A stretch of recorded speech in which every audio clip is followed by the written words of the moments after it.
Welcome everyone to the broadcast. It is so good to have all of you here tonight. Hello everybody. Hi there. Ladies and gentlemen, I am the sharply dressed man. We're playing some more Pathologic 3 tonight. Hope you're having a fantastic week. Happy Wednesday, everyone.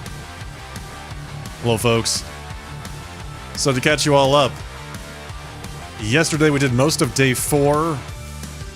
We achieved a lot. So 3-hour playthrough. 3.5 for day 4. We still have one thing that we didn't finish. We didn't, like, we did, the entire session was just that one day. And we didn't finish the entire day. So we're going to start today, this stream, finishing off that day, moving on to the next one. The game's really good. Enjoying it quite a lot. Very creepy, very unsettling, very surreal, lots of mysteries to solve, interaction, diagnoses to provide, things like that. Diseases to cure. Ah, yes, and of course our beloved protagonist, Daniil Dankowski. Right. I mean, how can you not like the Big City Doctor? Hello, Anthony. Welcome. I look like Gabe Horn. Thank you, Beyond. I don't know who that person is. Hello, James. Welcome. All right.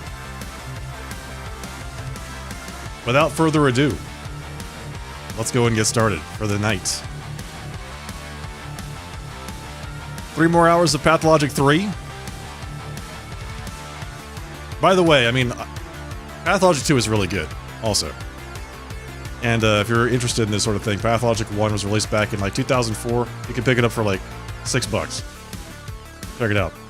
Alright. Let's go ahead and get started.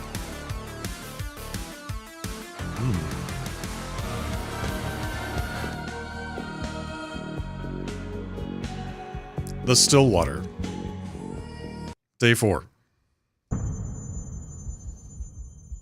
Is what I'm wearing from a movie? No, it's from my closet.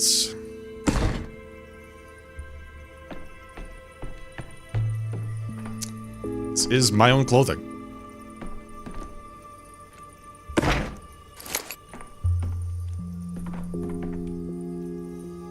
Okay, we have one thing to do. It's a very important thing. We have to rescue a man from being buried alive. Why don't they bring anyone here? It's Pinewood so House, a knife of brass, a friend in words. These are all glass. Okay, so they're basically we're learning that there's a guy buried alive. That's basically what we're doing right now. Let's see. Who did this? We don't know.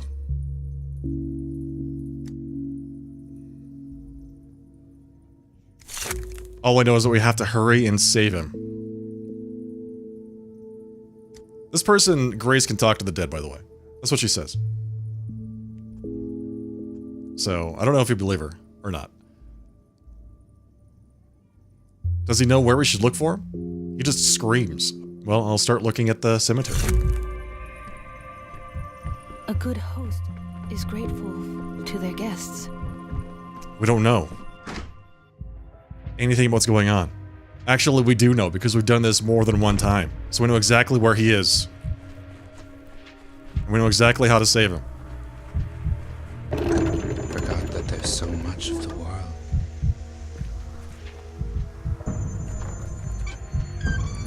Boiling, cracking, screeching, living. Another one, come for water. Oh yeah, we solved the whole water problem. So the town has water, and will for the foreseeable future.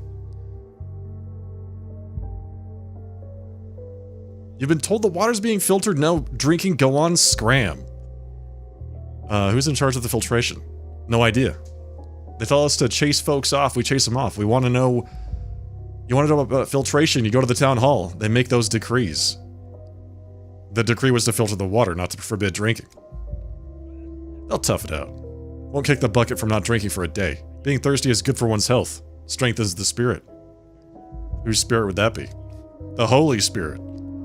You can't spell human without endure, as my dad used to say. What a silly thing to say. That is rather silly. Get your hands off me! That's right, you should kick him with your feet instead. Today it's no drinking, what will it be tomorrow? No breathing? No one will forbid breathing, but the water might pose a real danger. Yeah, it didn't yesterday. Today it suddenly does? Do you think we're that dumb? It was dangerous yesterday too. All my life I've lived here drinking this water, and I am still alive and well. I'm happy for you.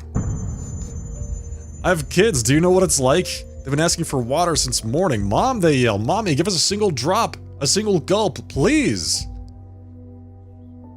Duralex, said Lex. What are you calling names there, you mongrel? The law. Ugh. Ugh, people.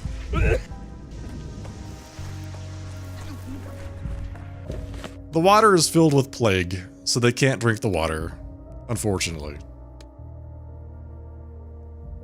I need to get to the man in the cemetery before he suffocates.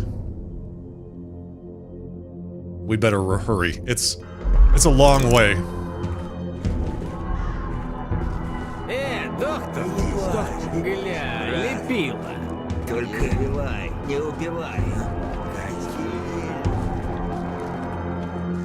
Доктор, стой.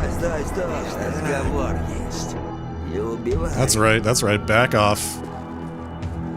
Got no time to mess with you folks. Вот не ждали.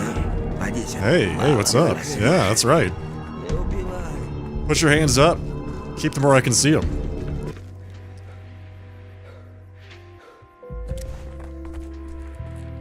The cemetery.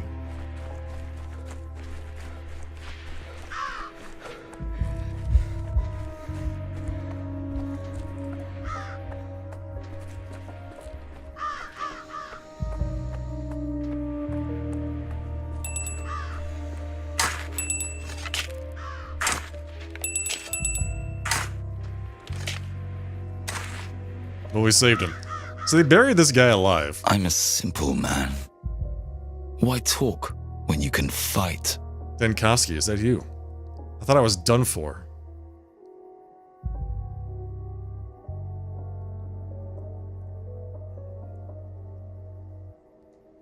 Yesterday you told me to come back later. Well, here I am. Let me catch my breath. Denkowski. Ruben, this isn't amusing. Are you gonna tell me to come back tomorrow again? And will someone else try to kill you in the meantime? I need to think.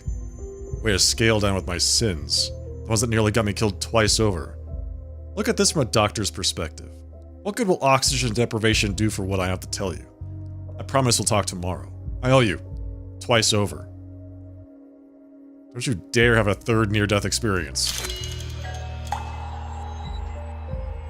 We got him. We saved Ruben. He's in shock. Kingdom for a horse. So we're not going to try to escape the town. We finished all of the tasks for the day. Which means it's time for us to move on to day 5.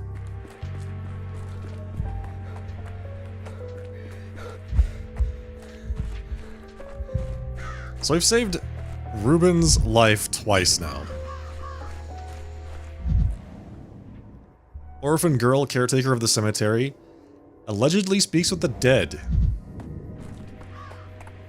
Yeah, she likes to say that she speaks with the dead, but I'm not entirely sure how much we believe her. Although it wouldn't be the strangest thing to happen in this city.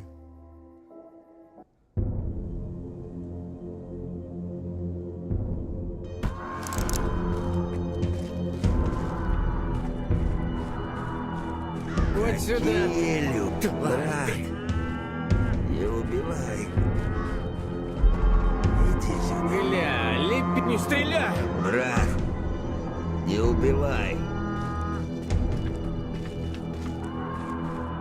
Не бойся. Ну и вали. Тварь ты. Доктор, прости. Доктор. They know I'm a doctor. And yet they still insist on messing with me. Okay, we finished day 4. Day 4 is done. We've completed it. We can move on to day 5. Finally. I feel like we've earned it. We've done a lot of hard work in day 4. Let's move on to day 5.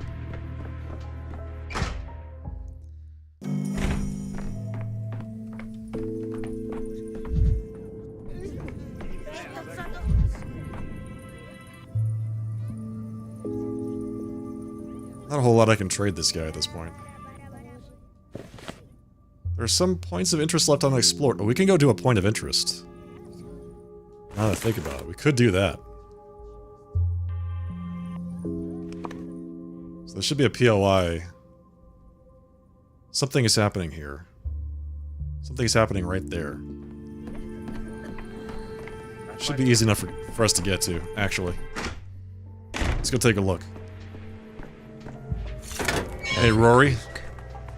Like a gunshot. Welcome.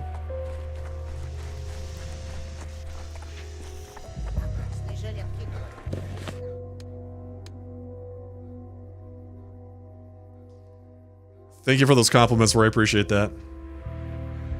The deal.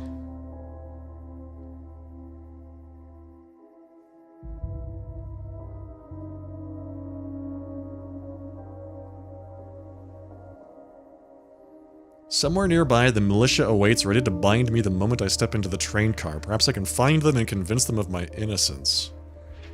Alright, we're not going to the train car. We're going to... whatever that is.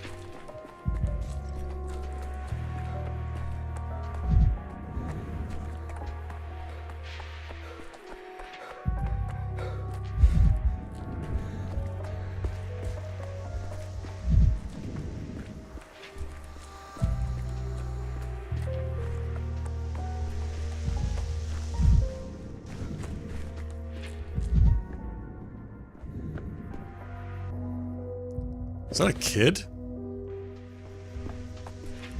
Oh, there's some children here. What are they doing? Don't eat them, you dolt. These aren't candy, they're glass shards. They're for looking through, not chewing on. What? But they're so colorful. You're only saying that because you want to keep them for yourself. Kids these days don't know anything. Listen and learn. These are shards from the cathedral's very first stained glass window. The same one our own Saint Capella smashed with a rock. Capella broke a stained glass window. Why? I would never have expected that of her. Can't have that much beauty all in one place, that's why. No, she did it for us, so everyone can have a piece. Just carry a bit of beauty in their pocket. Yes, Capella's like a mom. The kindest sort of mom that gives the best presents. We can see the future with what she gave us. How do you see the future? See for yourself. Take a shard, look through it, then you'll know.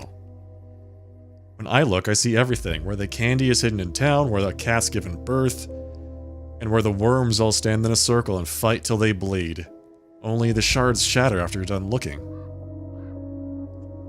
Can they find things besides hidden candy?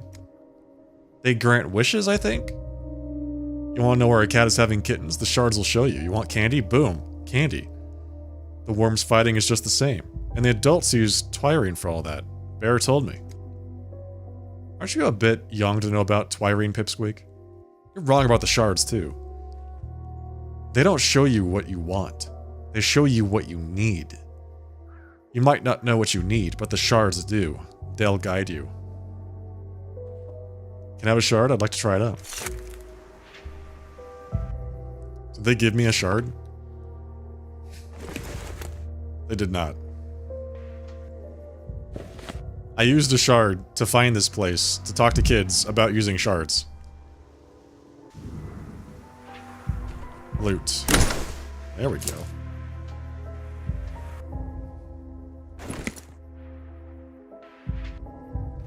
So let's see what that got us. There is something happening here.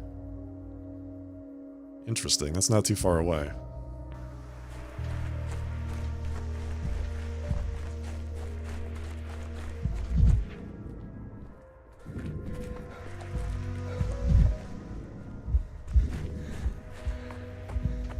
Wait, who is that?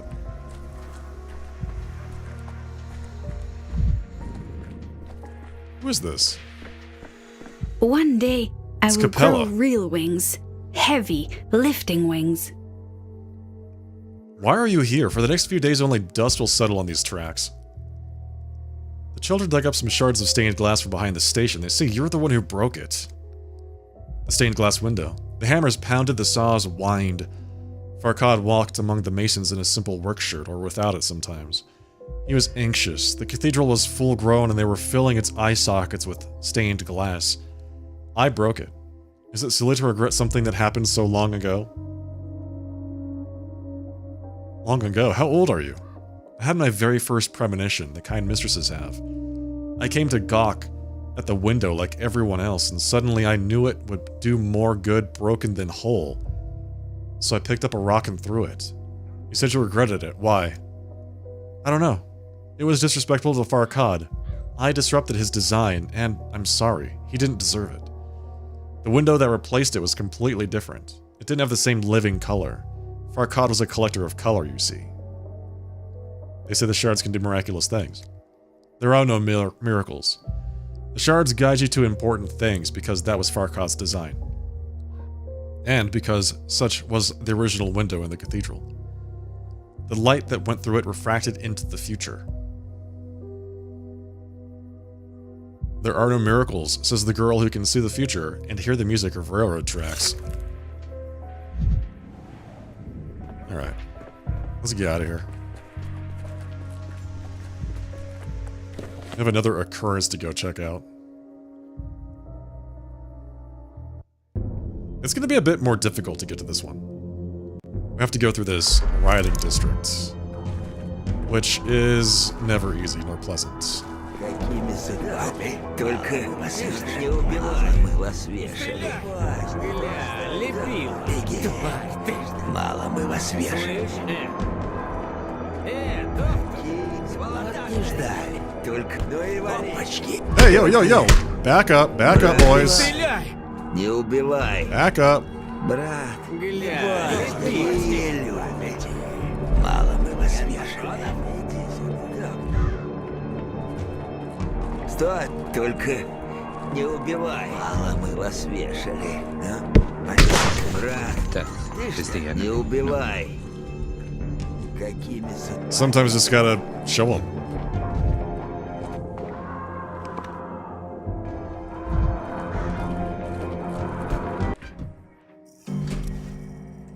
Oh. Maria is visiting Khan. Where do our dead go? Your brother's in prison, they told me. I didn't believe them. I said, yes, he's still young, but he's a real Cain. You can't cage him. What is this, Casper? You let them take you prisoner? Have you forgotten who you are? Or perhaps Uncle Simon appeared before you and begged you to endure this humiliation? Lillian, Via Rose, Maroon Neon, my favorite colors. Simon is dead, Maria. It's time you accepted it. But before he died, he managed to pass some of his wisdom down to Khan. Look, and you shall see. Khan is doing exactly what Simon would have done. You'll just fail. Thank you, Cabela. Maria. You're exhausting. Not everything in the world must be the exact way you wish it to be. Oh, and here's Dr. Dankovsky. Hello, Doctor. Quite the line of visitors today. Have you come to lecture me too? Not to lecture, just to check up on you. How are you doing? This is a family matter in Daniil. It does not concern you. You may be Uncle Simon's guest, but the Cains are not taking orders from you. Simon's memory is not a hand fan for you to flutter and flourish about whenever you please. You were given your mother's name, Victoria the Younger, but gave it up in favor of a nonsensical moniker. What do you know of memory? All those children in the tower need Casper. He ought to be among them. Our family name carries with it certain obligations, such as ruling those you are responsible for. There are things more important than power, and Khan understands that better than you do. Simon preached that the path to the light is only unlocked with a sacrifice. Khan has already sacrificed himself, so let him see it through.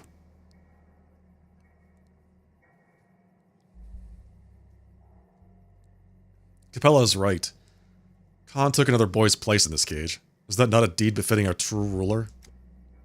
Can you not distinguish a deed from a pretense, and Daniil? I'm certain there were other ways to save that boy without betraying all the other children relying on their ruler, without betraying himself. There is no deed without sacrifice. Is that really so hard to accept? To enter a Cajun reality, one must first emerge from the cage in one's soul. Khan is this close to discovering truths that are unreachable to any of us. That seems like a bit of a stretch. Okay. I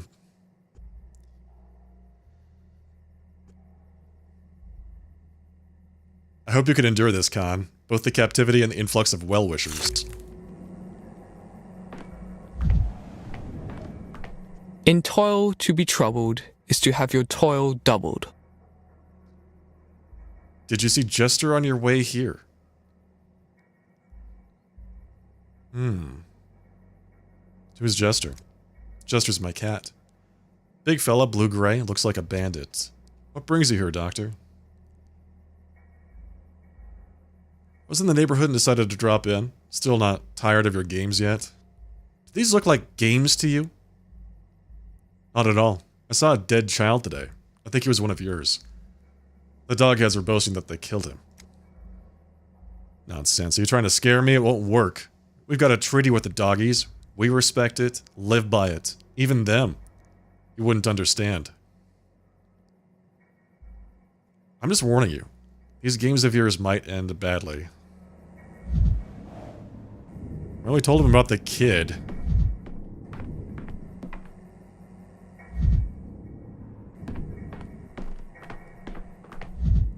We did find a boy who was basically, beaten to death by 3 other kids.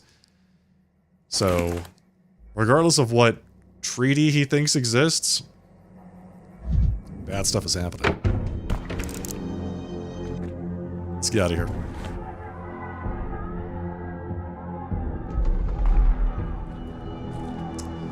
Can I go around the long way? Hello, Rune. Welcome. Kind of.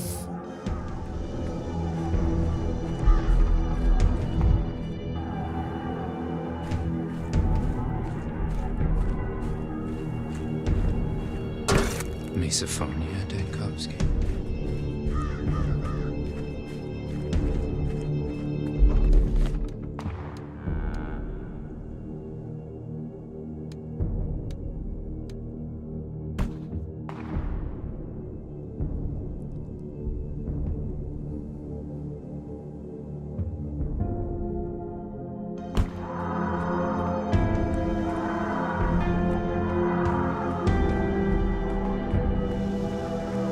Thank you for the compliments, Rune. Appreciate that.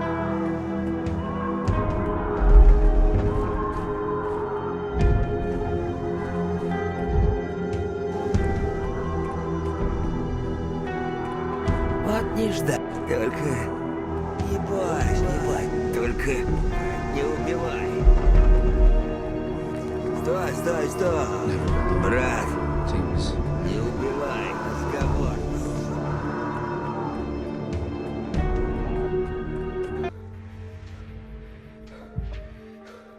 Okay, well. We survived.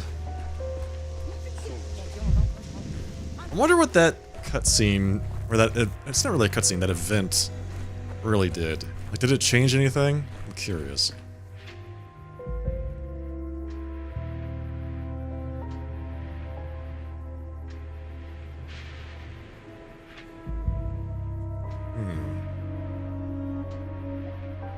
Okay.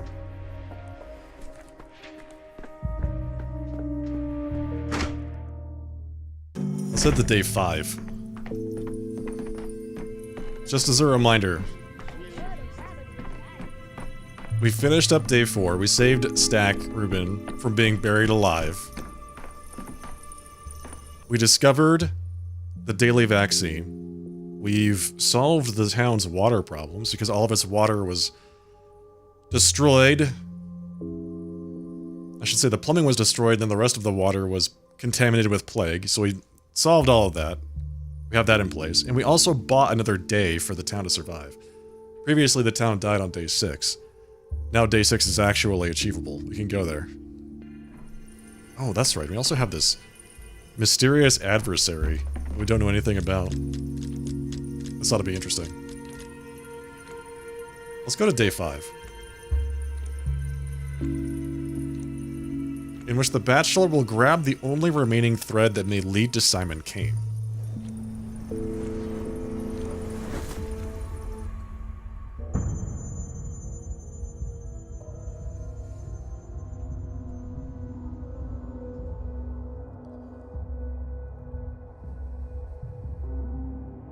Okay. Changing the Isidore is dead. Maria claims the town will perish tomorrow, and I think she is right. We can fix that. Fate in my hands. Did we not... We did.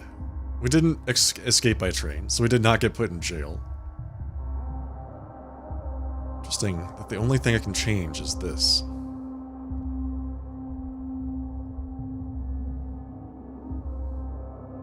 I wonder if we're supposed to go to day 6. Like directly to day 6, but we haven't survived day 5 yet. Hey, Gego. How are you?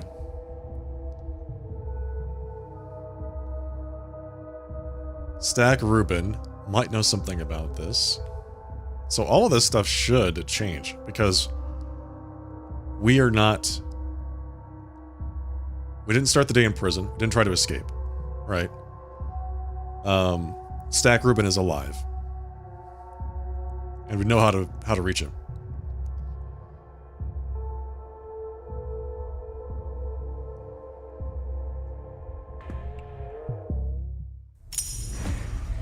You're exhausted? I'm doing all right.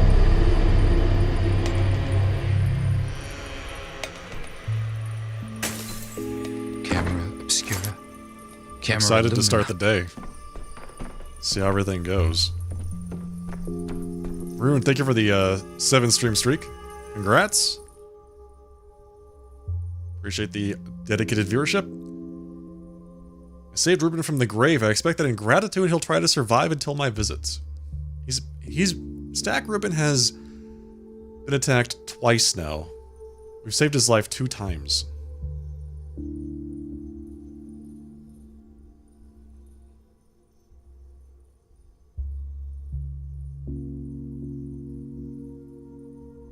Okay.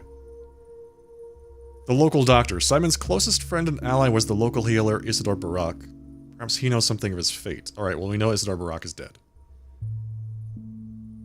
Isidore's house fell silent with its master's death. His study is on the 2nd floor, which is locked. If I were at odds with the Kings, they'd refuse to speak with me today. Fortunately, we're on excellent terms. Perhaps I should go pay them a visit. Reakana, Simon's niece, brought her entourage to Isidore's house. They appear to be enacting some ancient ritual.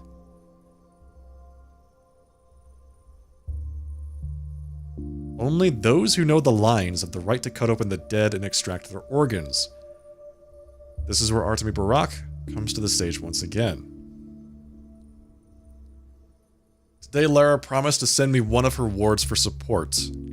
Perhaps he's already here. Got it.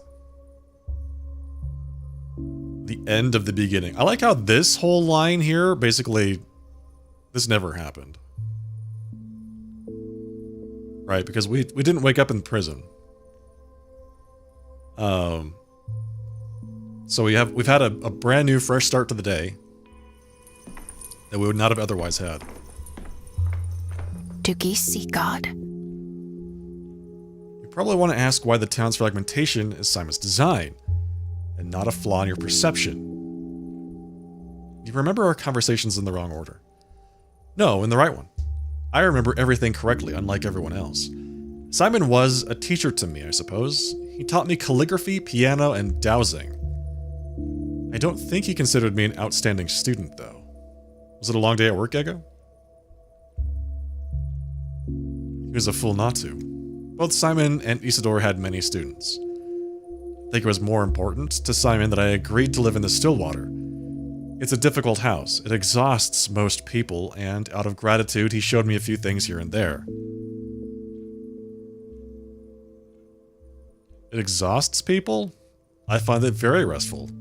That's good. It means I've made it a bit more livable after all, but let's talk about the still water another time. You know how people sometimes say a person of integrity? Simon believed that integrity and wholeness limit a person, and that to become something greater, one must first stop being a monolith. I don't understand how that would help. The Canes also believed in memory. They believe in part of a person is the imprints that they leave on other people, places, and objects. And that the more of your traces settle on them, the less you're imprisoned by your body or your lifespan.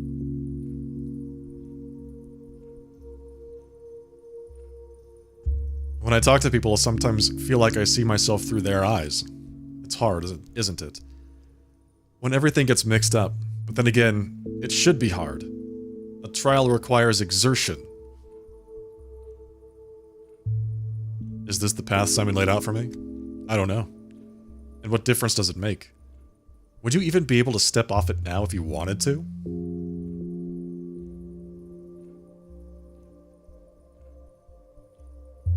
Of course not. But for a moment, it was nice to imagine that my neuroses and exhaustion were not the weakness of my organism, but the designs of some great sage.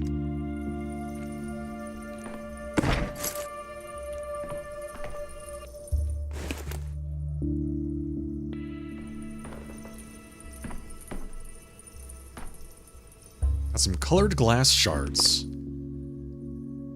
There are some points of interest left unexplored. What's this? Oh, Lara Ravel sent me her assistant, so I should go talk to the Canes. I think I might do that first before we head to the hospital. Oh, the hospital is inside of a plague district today. Good. Alright, well I was worried that we'd have like an uneventful evening.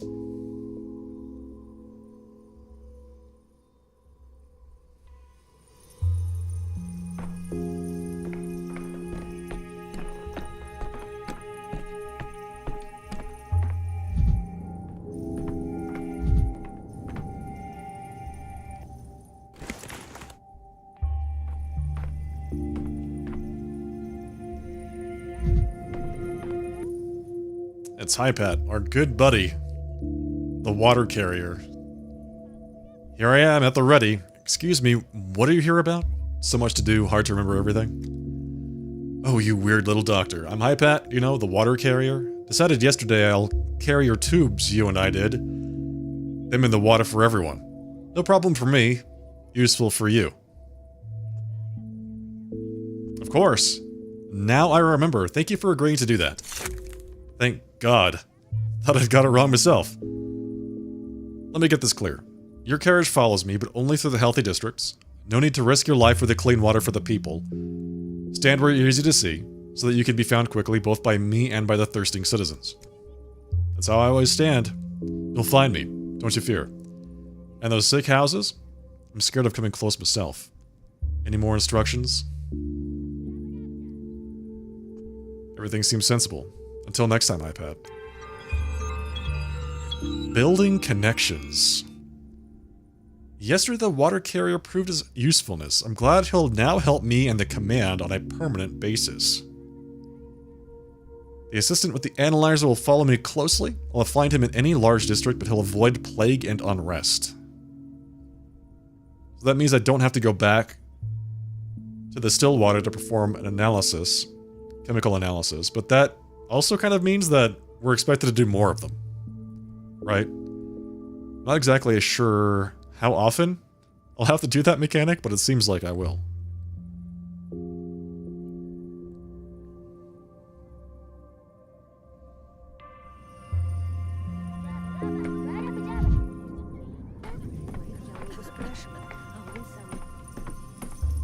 I don't know why there's so many people here.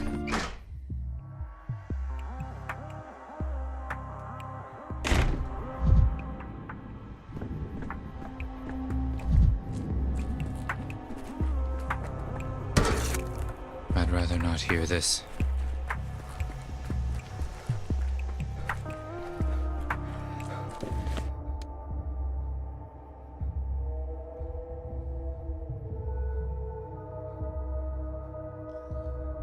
Let's do a quick inventory check. What have we got? You can use these. We don't have much currency. Okay.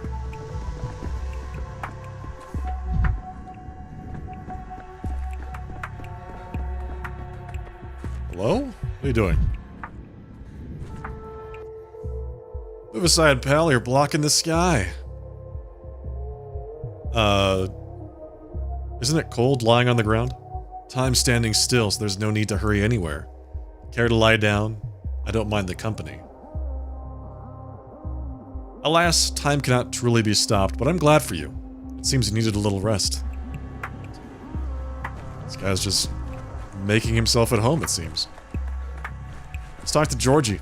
See what he has on his mind. I think he wanted to discuss something about a trial.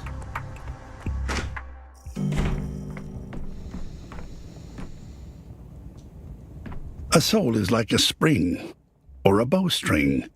The harder you pull, the further your thought reaches when you release. Okay, good to know. Bachelor Denkovsky, we were just talking about you last night. Did something happen at the town hall, or is this a social call? Social call. I want to talk to you about Simon. Neither the plague nor myriad other complications can dissuade you from your goal. I find that admirable. Very well, let's talk. Did you know Simon was planning to build a new town on the other side of the Gorikon? This would mean a significant change to the townspeople's lives, and Simon just made that decision on his own? An excellent question. You've hit the bullseye. Simon was a guiding light, and many followed it. His family, his friend, Isidore Barak, the Onerotects, other luminaries, all people who dreamed of making this wild place a utopia. You should have seen what this town used to be like. Uh-huh. To be honest, I've yet to understand what you mean when you say utopia. Not me. Simon. It was his plan. Simon promised us perfection, transition to another plane of reality. And to that end, he promised first transitioning to the other shore, at the very least. Will changing the town's location make a difference? For a whole town, that's a big step. So you want us to move the whole town from one side of the river to the other? Do you believe in a clean slate? For as long as I knew him, Simon sought a way to shed the burden of the past, rather than carry it forward into the future. Perhaps that was part of his longevity. The secret you so fervently seek. As for the town, Simon wanted to free it from itself. Interesting. Okay.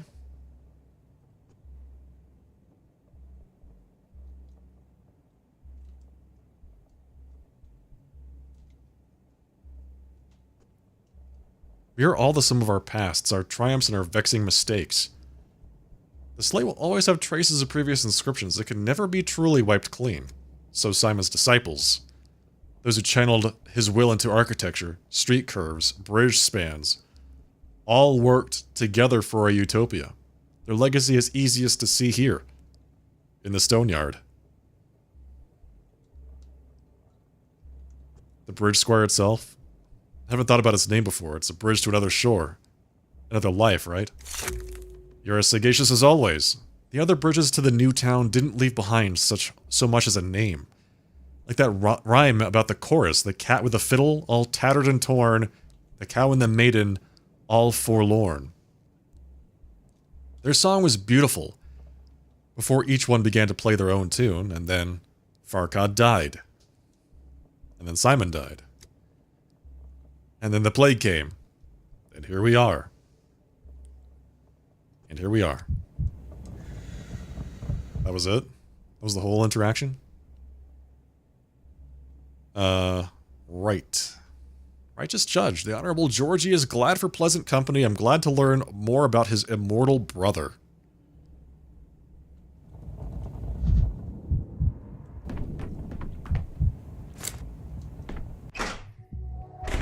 So that was just a lore interaction? Just to learn more about Simon, it seems? Let's go be a doctor.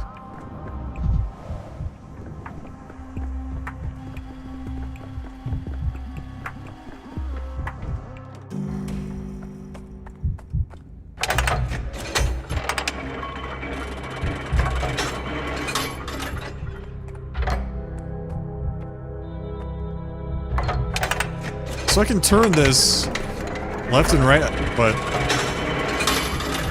I think it only works if I haven't used it that day, and evidently I have used it already on day 5, even though I'm not entirely sure of it, or aware of when I did it. It has happened. Let's go to the theater district. Be a doctor. Let's try not to die on our way to the hospital. Oh!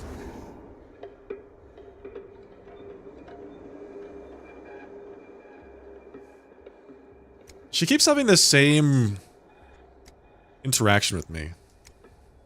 I've had this conversation with her 4 or 5 times now.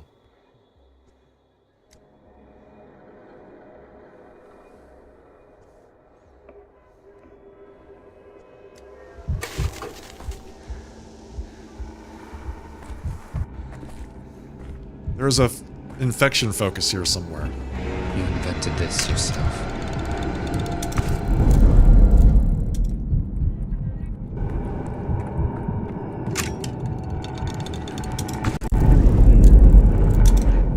They keep telling me to find the infection focus,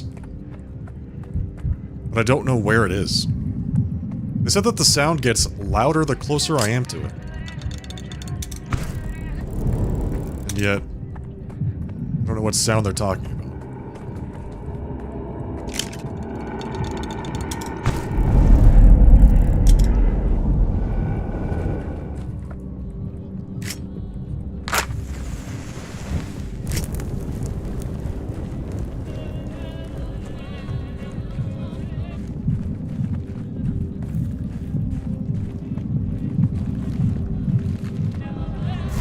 Halt death and put your hands up.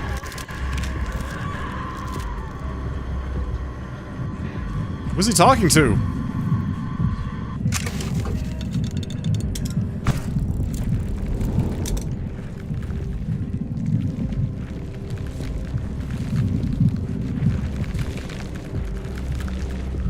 Let's see, this is 5, 10, 15.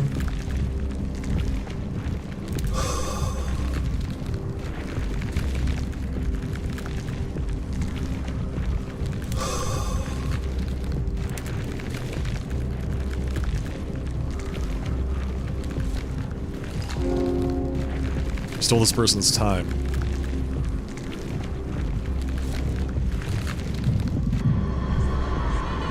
Oh, it's her. She's here.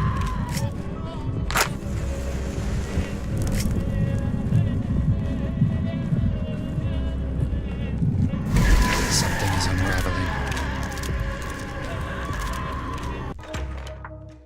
The Shabnak Adig is chasing me around as always. Do not refashion that which has grown well. Hello, M. Shen. You look exhausted. That's because I'm tired, Barack. It's the smell. You smell burnt. That's anger. But not just simple anger. That's how disappointed anger smells. Kadra's tissues were useless, right? Yes, and it makes my job twice as hard. Within an hour, sandpest could no longer be found in the necrotic tissues. That means it's impossible to study its effects. So we need a sample of living tissue.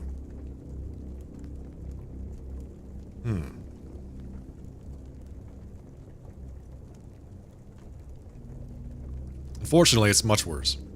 Sandpest obviously lives in the organs, in the heart, the lungs, kidneys, liver. And until I see how it behaves inside them, I can't make any progress. Is that your request, to get a living organ? Yes, the question is how to do it without anyone getting hurt. Do you have any ideas? I do. I can make sure they won't suffer, not in the hospital, and not with you around. But I do know where to get the living tissue of a Zircon. What? A Zircon?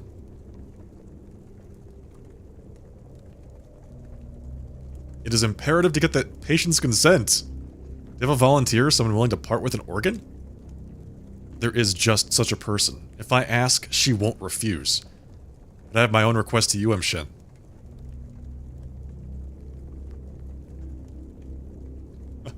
I do not want to spend another minute with your kids. I'm a tough man, but I'm not that tough. No, this time someone else can watch the children. My request is of a different nature. Since I returned, I've had problems with nasty rumors about me, that I'm a murderer and a ripper, that I killed my father. So I ask you, when the time comes, and I hope it doesn't, but if it does, stand by my side. Don't renounce me. Unexpected, but that's far easier than babysitting. We have a deal. Organ from the horror specs. Am I examining herb maidens today? Hello? Simon spoke to everyone. Even me. Oh, we've had what you might call an emergency. Someone stole today's morphine ration. We've got some reserves, but really it's only our second day open, and already there's been a theft. It's good that the hospital is getting supplies, but it's a shame that they're so poorly guarded. Is anyone suspicious around? It's my fault, I missed it.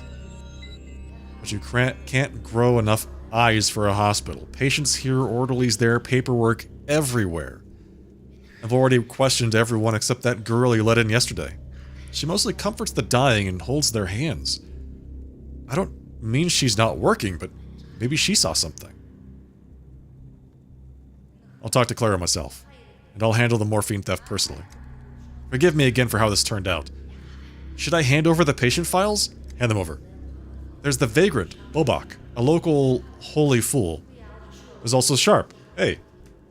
He's a quiet one, but a little out of sorts. And there's a stepman named Octay. He seems out of his mind as well. What a day. What happened to Sharp? He tried to flee the town on a train.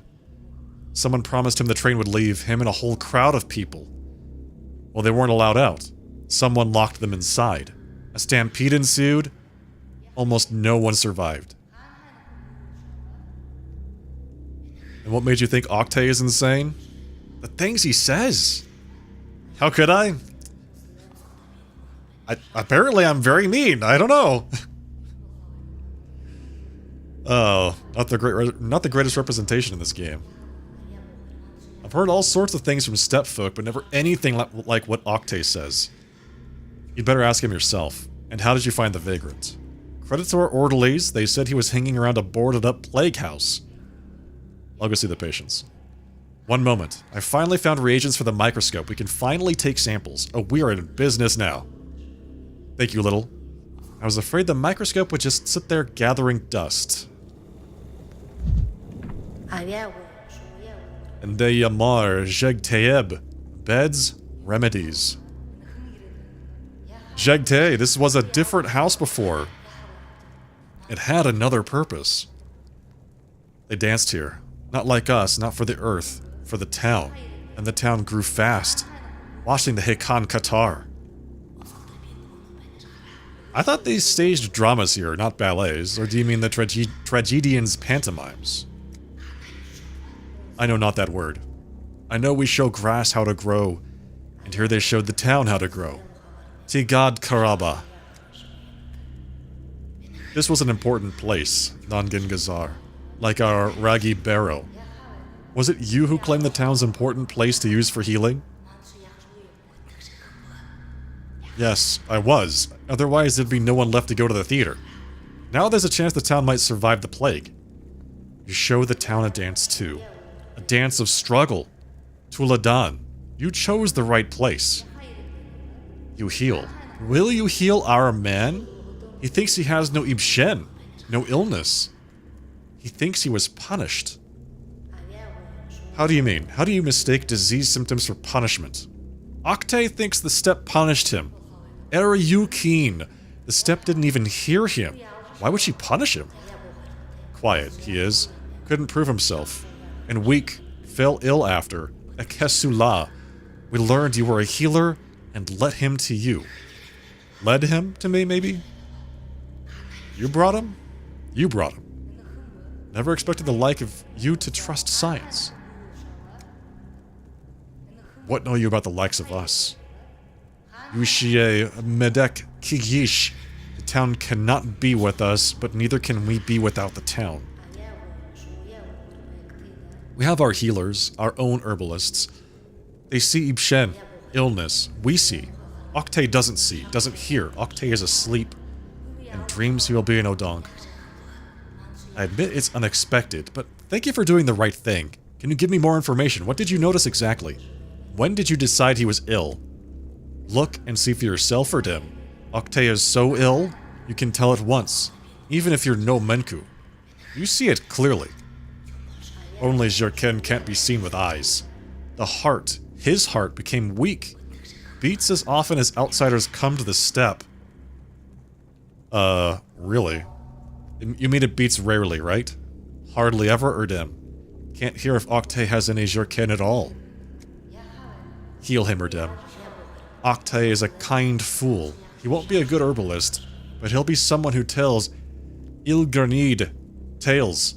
We need tales in the kin too, Erdem. I'll do what I can. Your hint was useful. Thank you. Survivor from the locked train car. Holy fool. Patient from the kin. Octay. Let's talk to Octay.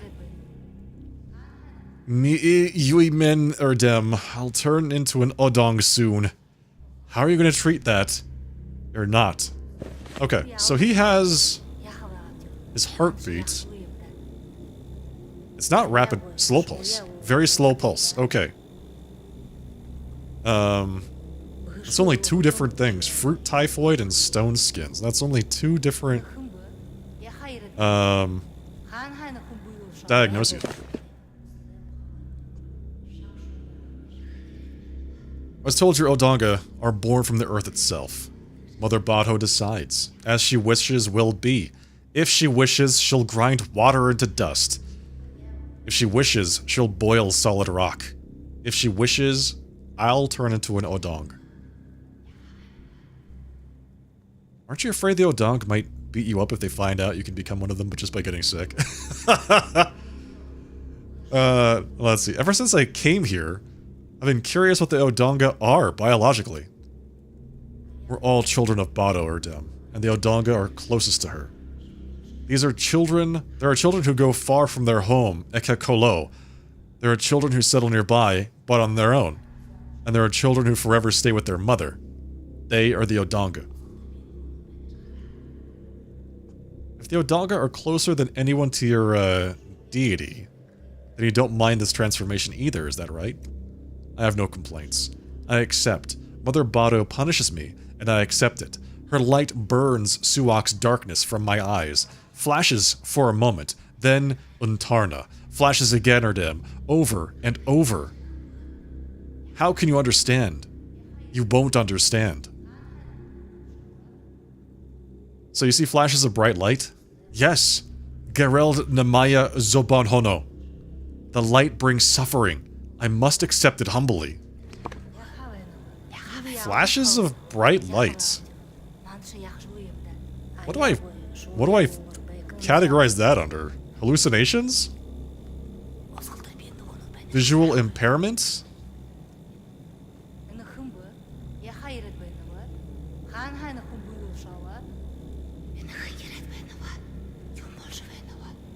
Let's talk to him some more. Okay, let me examine you.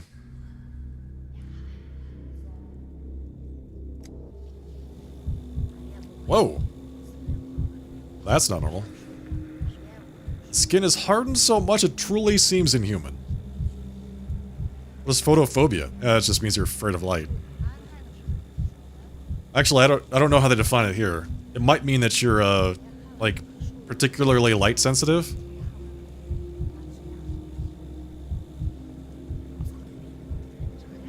Skin is hardened so much it truly seems inhuman. No wonder thoughts of transformation come to mind. Waking one morning after troubled dreams the stepman Octave found. Alright, well, let's check that off. That seems really wrong. That would be...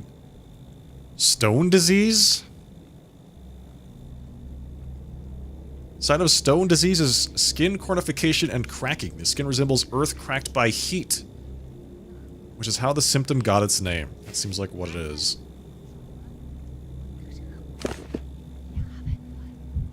I mean, that's pretty obvious, right? That looks like earth cracking.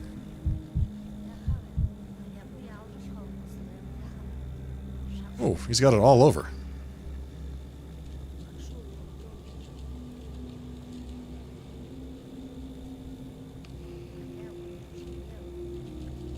Here's peeling. Another skin symptom. There's only one diagnosis, which is stone skin. Visual impairment. Let's check out what photophobia means in this case.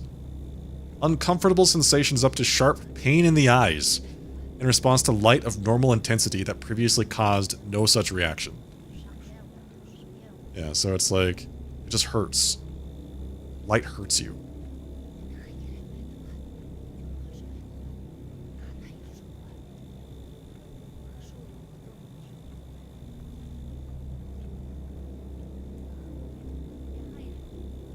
This guy's got to have stone skin. He has to have stone skin, right?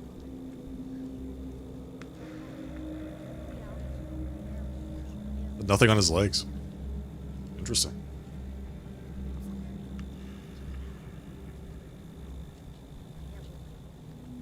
Yeah, his legs are totally fine. Reagents. If even a Menku can't help, how come some city Erdem help? He can't. So part of stone skin is photophobia, and he's kind of like holding his hand up over his eyes with the light. That's interesting. I didn't realize the game was going to be so subtle in its clues. Red eyes. What is ichthyosis?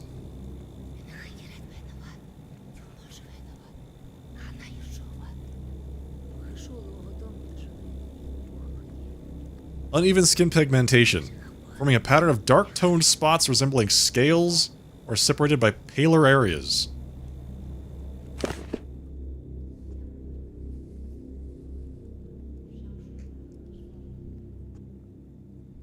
So you do want help, against Bado's will.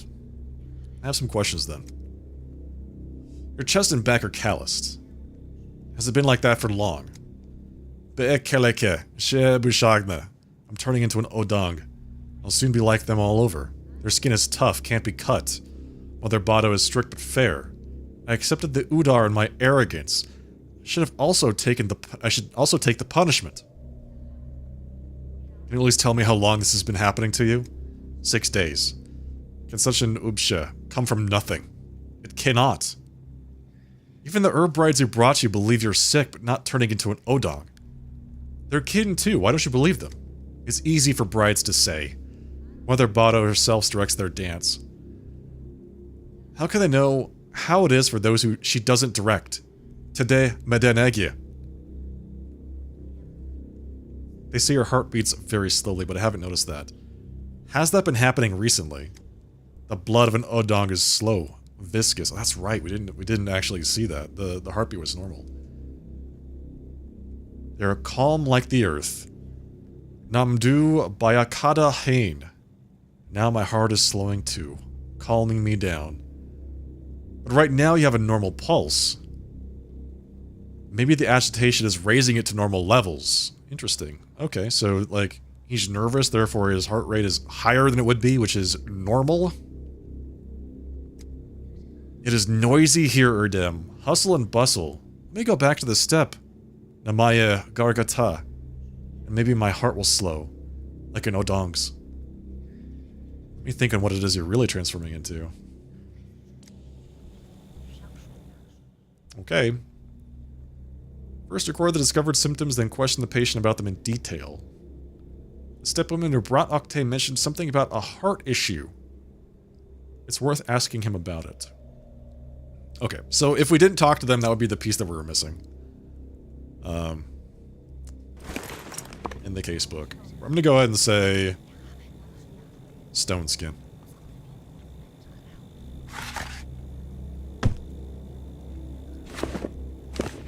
Right, let's talk to the next person.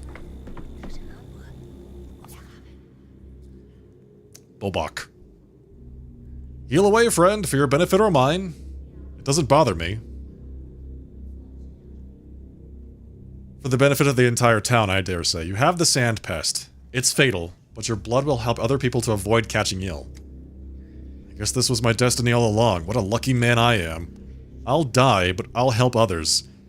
People should stick together, don't you agree, Doctor? I like how his first thought is to kind of lecture him about being too close together when there's a plague and spreading infection. Literally sticking together.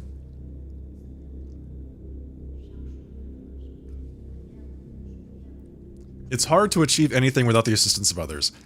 A doctor, for example, might have trouble diagnosing a patient who does not cooperate. I'm no good as an assistant, Doctor. I don't know a thing about this science of yours, but if I can be helpful, I'll help gladly. It's the only way. Then please help me. Tell me what your health issues are. It's simple, really. I won't complain about my vagabond life, if that's what you mean. I deserve it, bruises and all. It has its charm. When you have no roof over your head, every time you bed down for the night, the celestial stars themselves lull you to sleep. That's not what I'm talking about. Has your health deteriorated lately? It's so cold, Doctor. How could my body not break down a bit? But it happens every year, so we're all used to it. When it gets cold, I shake. I get feverish, but I gather it will pass soon enough like it always does. Could your head be pounding because you've been drinking? You don't look sober. You're shaking, tripping over your feet. You cannot stand straight. How's a man supposed to get warm out on the streets? That's what spirits are for. Are you drunk or not? When was the last time you consumed alcohol? This is not an idle question.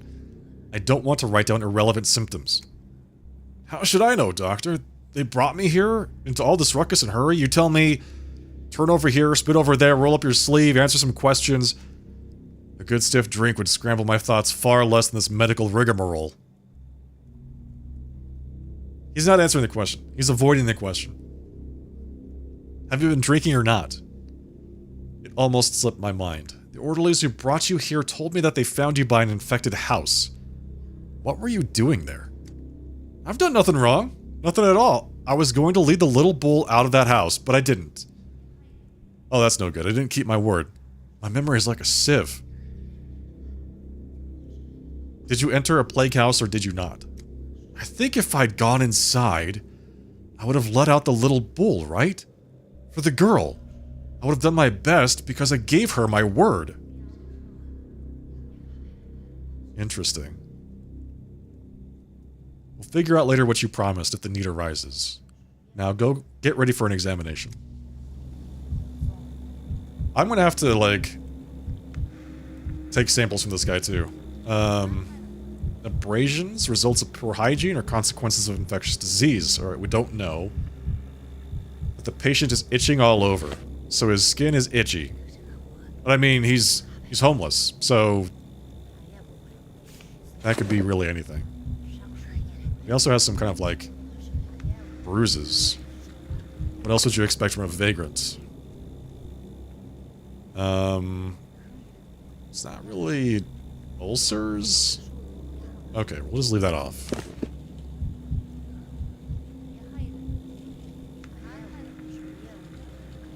Wow, okay, bruises all over. Vascular pathology, or was he beaten? Let's just write this down as pathology. Where would that be? Redness around the nose? His face is kind of red. Alright, that's definitely not anything. Itchy skin and redness around the nose do not lead to anything.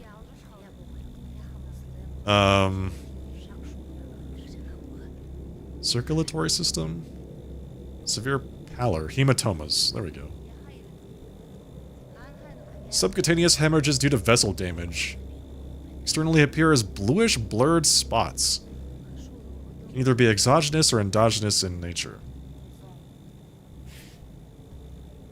Okay, that also eliminates everything. So, one of these is not a symptom.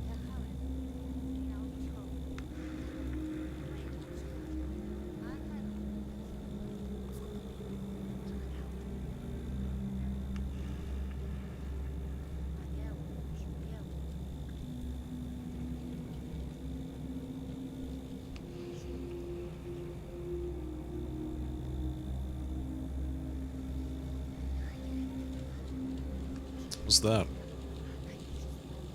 Abrasions. Patient is itching all over. Okay, so I think we're done. Let's ask him some follow-up questions. Thought he seemed to imply he gets beat up often. Yeah, he might just be beat up often, so that might be something. He also looks like he has a black eye. They used to let us into the theater when it was freezing outside. Now they even heal you. What a good place. A kind place. I wouldn't peg you as a theater goer. Did you see a lot of plays before the hospital was opened here? Our entire lives are like theater. When actors suddenly become homeless like us, wouldn't you say that's dramatic? They stage their plays outside now. Life like theater never stops, whether you're a person thrown out on the street or a piece of scenery falling off the rigging of the stage. I would rather discuss the state of your health. We have a lot in common. I too cannot stop, no matter what happens. Will you answer my questions? Ask away, doctor. That's what people really need from one another. A scrap of attention. I know that you need my answers for your important work. Who'd bother speaking to me if they didn't need something? Interesting. How did you acquire all those cuts and bruises? Oh, those. They just appear. Don't you ever wake up and just, you know, look like you've been beaten in your sleep? I wouldn't say it's normal, especially this much of it. Oh, pish tosh. I sleep on the ground on a thin blanket, stones dig into my sides. So that leaves me beaten by life. Do you dig your face into those stones as you sleep? Did they give you those black eyes? I got a feeling you're not being entirely truthful with me.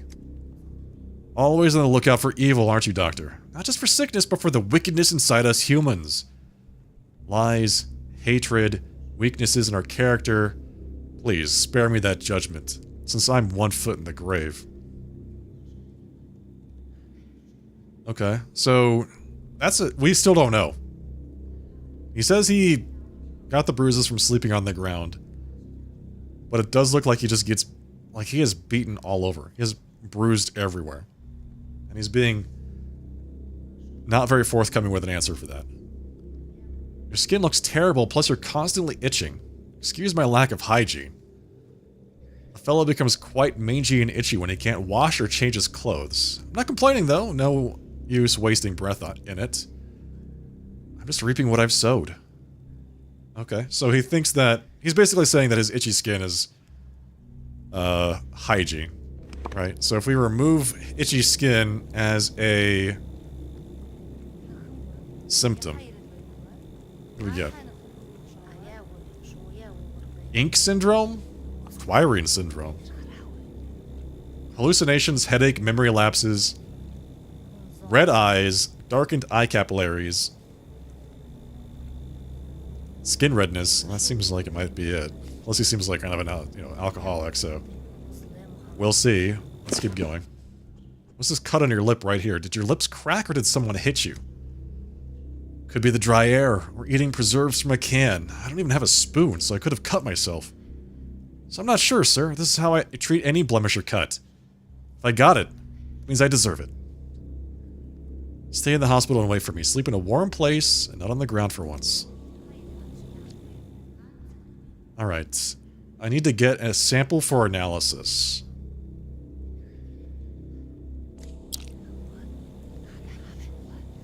Microscope slides left. How am I supposed to know where to take a sample from? They didn't give me like a brain sample? I don't know. What? Oh. Wait. Does this actually map to the like the casebook? This probably will give me an idea of like specific symptoms in different parts of him. Right? So, there we go. So it's like, I can get a central nervous system sample, or vision, or mucous membranes, respiratory, skin, etc., etc., etc. So I can confirm or eliminate certain categories of symptoms. That's my guess. So, I'm guessing hematomas are a symptom. And I'm gonna be right back. I'll see you all in just a couple minutes.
I'm back.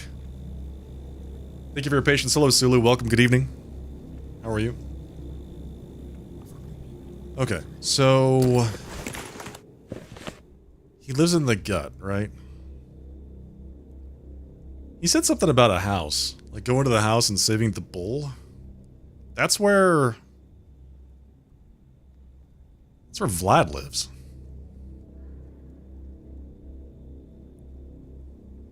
Thank you, Gingo. Appreciate that. Alright, sample. Let's take a skin sample. Did that make him sick in the gut? Sample taken.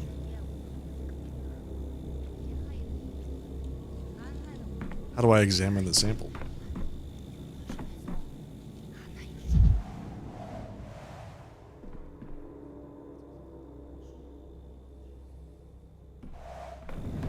There we go. Oh! I steal all my own medicine.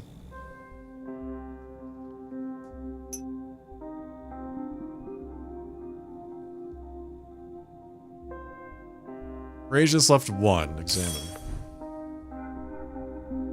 Oh, did I take a gut sample? Whoops.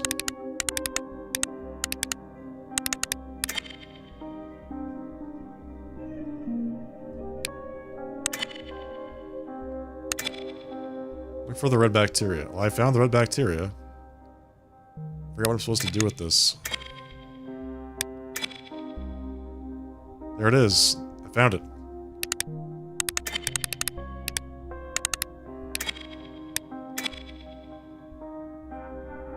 L1? Ah, there we go. Perfect. There we go. Organ is affected. A pathogen has been found. Okay, well we knew that I mean, we know he's sick with the sand pest, right? So... it was something in his gut.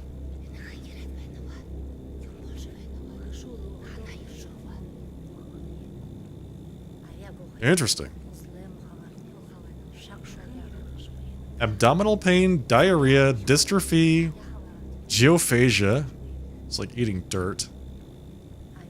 Heartburn, belching, loss of appetite, nausea, and vomiting.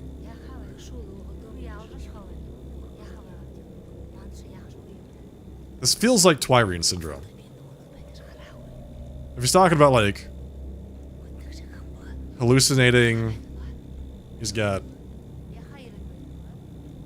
bruising, darkened eyes, red eyes. His eyes aren't red, though.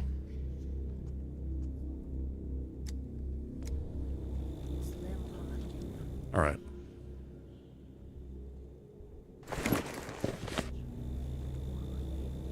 And there's, like some kind of gut symptom.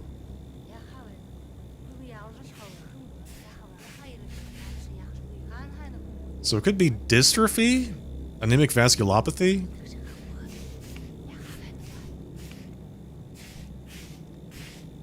Or it could be Twirene syndrome with nausea and vomiting.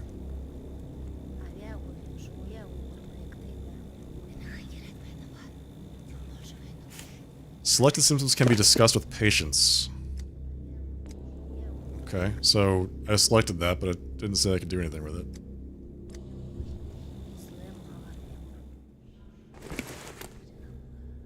What's this? Morphe disappeared from the hospital. Whose doing is this if not the changelings? Loss of coordination?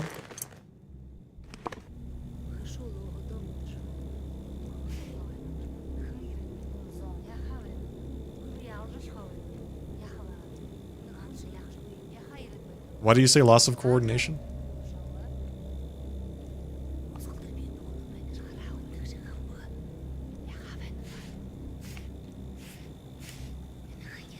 I'm tempted to just say it's Twirene syndrome.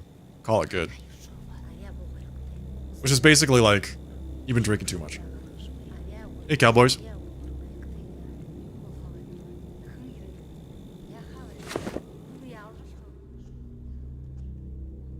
Drunk? You had to ask him to hold still.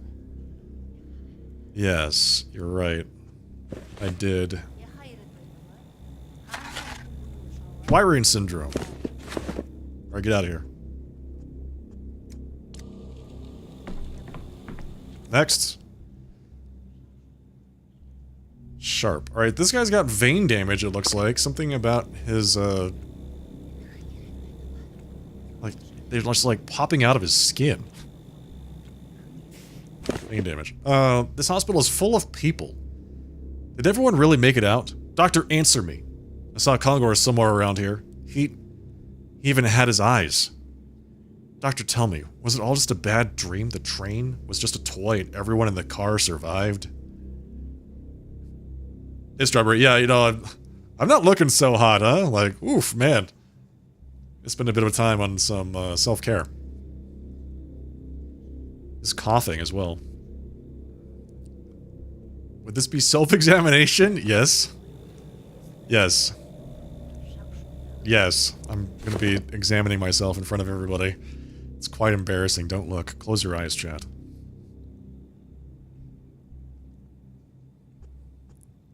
It is not my job to indulge your delusions. Your attempt to escape the town was a failure. It ended as tragedy, with only a handful of survivors. You were lucky. How is that possible? Who locked us in? We're locked in, and I don't have the strength to lift my arm or my legs. Am I dead already? Then, where is everyone? Why can't I see them? Interesting. So there was like a... Maybe I can prevent that from happening. Because on day 4, there is that whole, like, you can leave the town sequence. We didn't engage with that. But I wonder if there's a way that we can prevent people from getting hurt as a result of that. Like, stop them from doing that. Huh.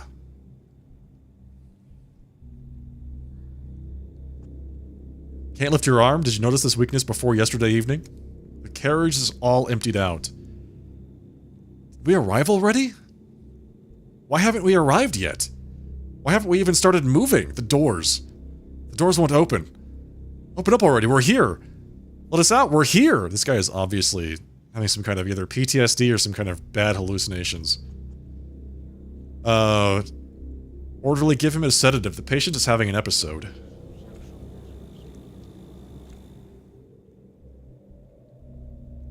Okay. I'm afraid I don't have answers to your questions, but I sympathize with your situation and I want to help.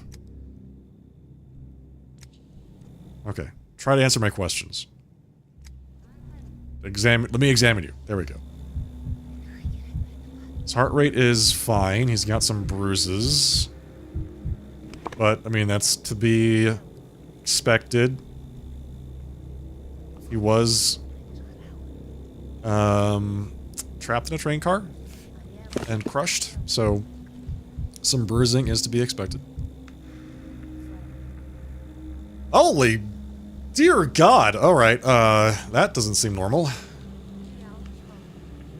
Seems obvious enough, but there is such a symptom. That is a bad bruise. Okay. He's just covered in bruises. Bruises with hemorrhaging here too. He's just covered in bruises all over the place. Which, like I said, is not... yeah, I didn't see a place to, like, mark coughing in the book.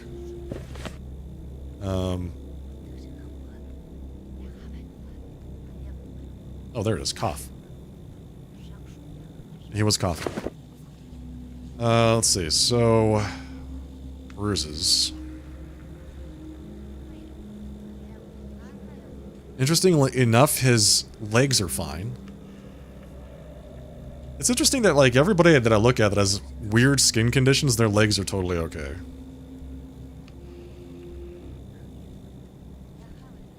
Did he get hit by a car? There was, like, a stampede, is what they said. A crush of people inside of this train car. As they realized that they were trapped. I have to ask, Doctor. Are you absolutely sure that everyone in that train car died? Why would he do that? He could have just taken our money. Why lock us in there? Interesting. Okay. Please try to answer my questions. You're bruised all over. They're pushing so hard. Shoving, kicking, screaming, trying to get out. They knocked me down. They're trampling on me, grinding their boots into my back. I don't believe it. I'm already dead. Did I die, Doctor? You didn't die. Let's move on to the next question. I have to ask you something else. The symptom might be key. When did you start coughing? It's past summer, when I started working with Kongor. His cough was so bad he could barely speak or breathe. That's why he asked me to help out. He knew he wouldn't pull through on his own. He didn't want to let anyone down. Yeah, okay, so he explained it. So all the bruising is certainly from getting crushed. Doesn't sound like a dry cough. Are you coughing out blood? Kongor coughed up blood, and now I do. Blood. Blood on the walls, blood on my face. Why are they screaming? This is just the blood Kongor coughed up, isn't it? He's not wounded or anything, right?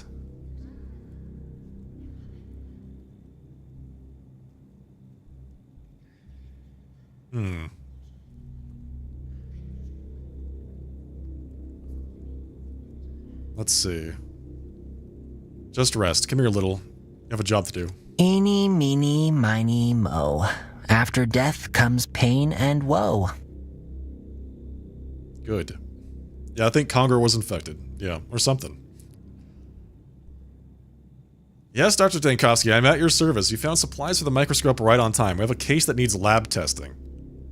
Do you want to learn how to do it? So now I should have... This is where I should have done the lab work.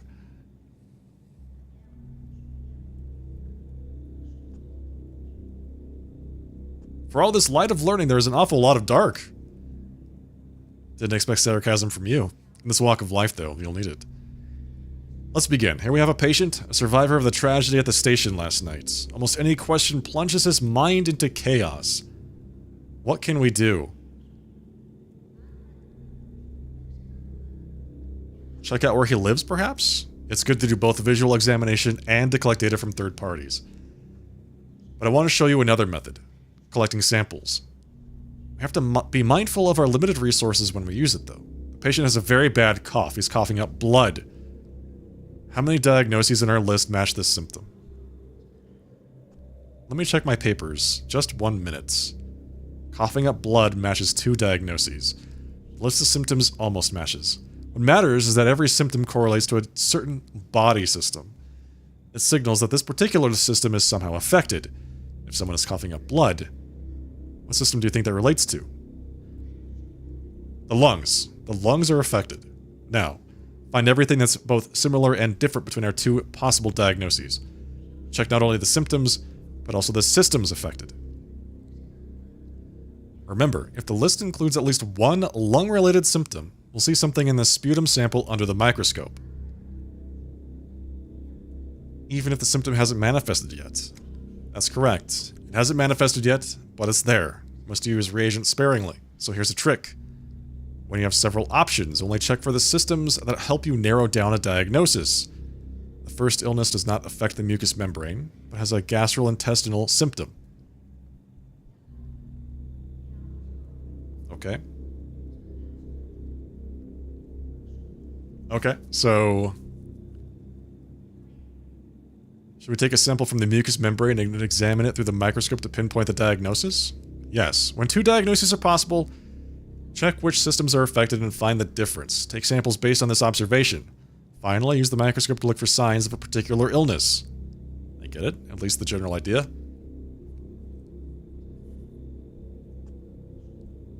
Let's review the clinical signs. The patient is coughing up blood, so there are 2 possible options. We should narrow them down to 1 by using the microscope to examine one of the systems that differ between the 2 possible diagnoses.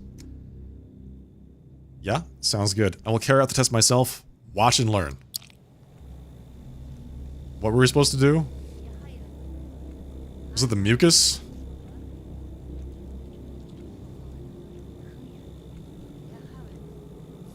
I forgot. Let's see. It was... He's coughing up blood.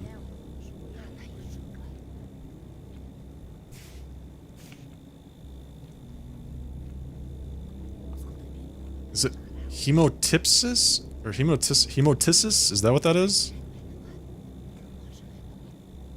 Or severe form of cough, indicating severe damage to the respiratory organs. Yes, okay, so there's 2. There's consumption and acute bronchopathy.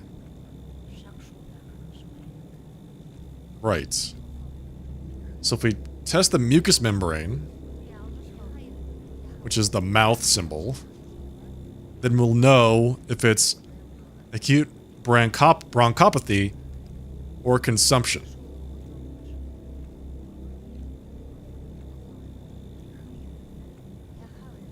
Makes sense.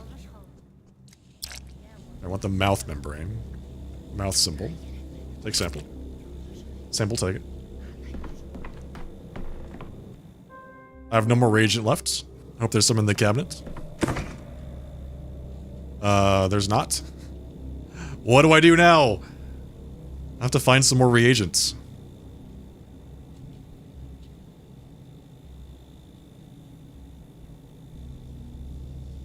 Why would they do this to me? I think I can go to the Stillwater and get reagents.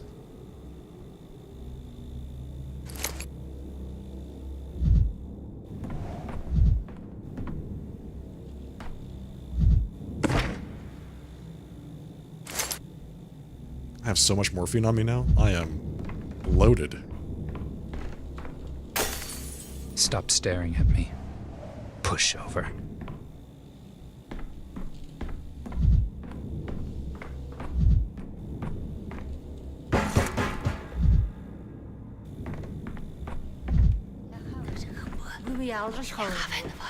Let's talk to Clara. I detest trickery. What do you want? Someone stole morphine from the hospital stock. Help me find the thief. Get lost, will you? were so eager to help the hospital and now this. Do you talk to the patients like that too? Ugh, will you stop bothering me, Dr. Man? Leave me alone. I'm not in the mood for this. Look, I don't want to make a scene. Let's sell this the civilized way. Return the morphine and I'll turn a blind eye to it, just this once. So stifling in here, stifling and stomach turning. I'm off to the pub. Can you even hear me? It's like I'm talking to a wall. Alright, so Clara went off to the pub. If only I could live a year longer. The sky is cloudy, yet Earth awaits your casket, and filling your pockets is a whole lot of crickets. Why are they here? Capella and Eva are both here. It seems your talk with Clara didn't go very well. What are you doing at the hospital? Are you trying to get infected? I come here sometimes. I can't really say why. I feel as though I'm responsible for these people, even though I can't help them. So you know Clara then? Are you acquainted? Nobody knows Clara. She doesn't even know herself. She appeared in town 5 days ago. Where she came from, who she is, it's all a mystery. I believe she's a living mirror. She's different for every person. What do you mean by that? Clara's voice depends on the mood, or rather the state of mind. But not her state, the state of who she's with. She loves talking to the Stamatons because they're different. One's always melancholic, apathetic, the other's always on edge, almost psychotic. They can hear her different voices. She likes that. So if I, for example, drive myself to apathy or psychosis, she'll stop calling me boring and deign to actually talk to me. You will hear her other voice, yes. She was headed to the pub just now. I think I'll drop in too. Interesting. So Clara only wants to talk to me when I am verging on death by apathy or death by psychosis. Cool. Awesome.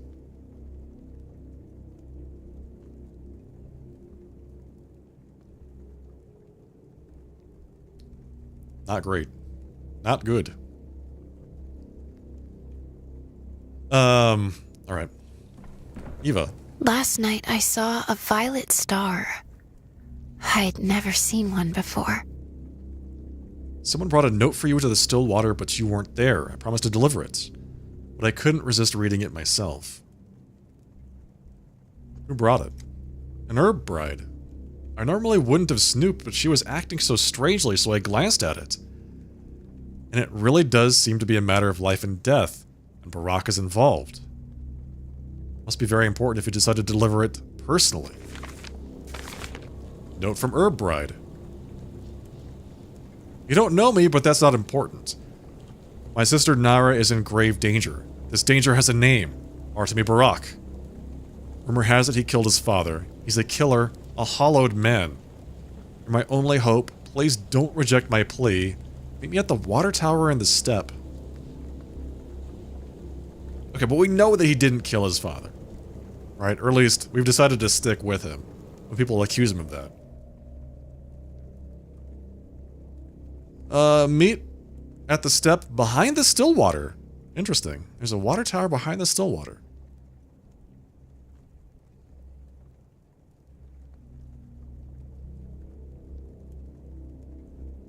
Okay. Well, in any case, we have to go back to the still water because we need to get some ingredients.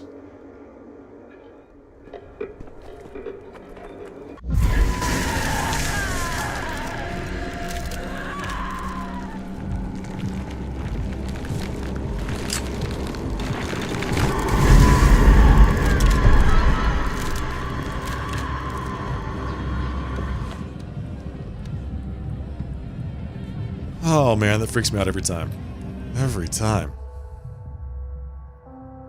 I examine the patients, the results should be at the still water. Look, I haven't finished my diagnoses yet. Stop rushing me.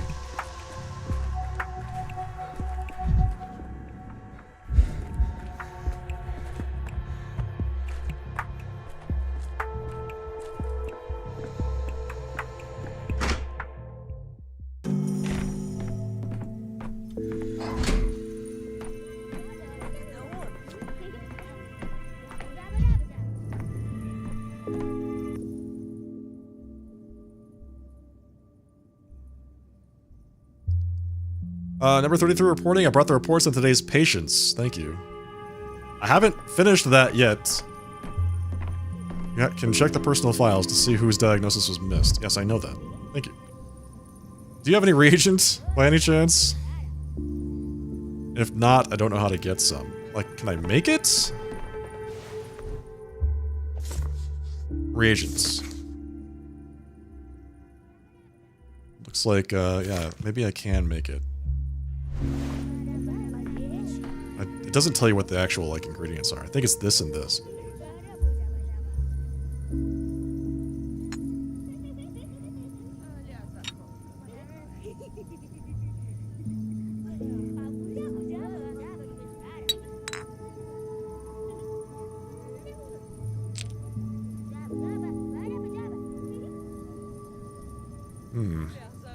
Okay, I don't have room for this. I have to mix some stuff. Hang on. I don't have a place to drop anything either. Or do I? Take. Yep, there's nothing in there. Loot. There we go. Better. The series nails the eerie, creepy more than the scary vibe. Oh yeah, definitely. It's, surreal and unsettling. Sometimes that's all you really need. Right? It doesn't need to be obviously in your face, jump scares every other second. That would be a bit much.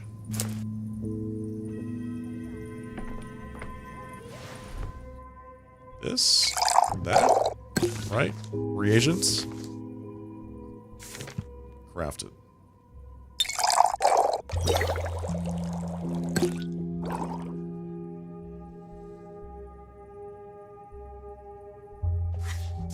We can make some morphine, we can make some ascamine.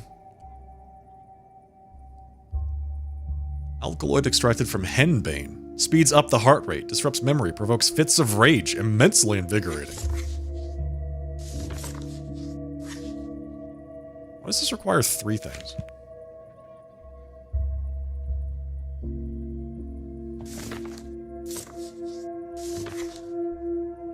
How much calomel do I have? 10? Okay, we're good.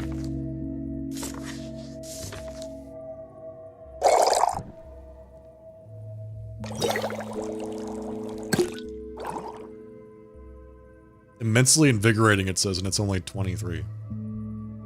The strychnine is really the only thing that moves the needle these days.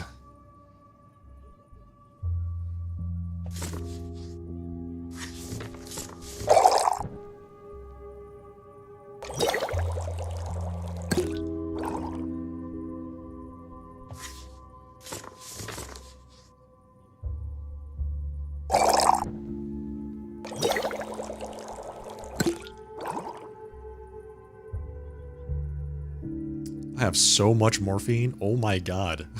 I've got 11 capsules of morphine. I am just... I need to find somebody to buy all this stuff off me.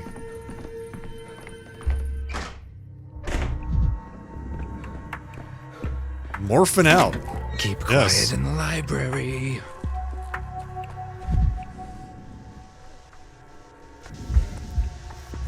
It's morphine time. Quiet.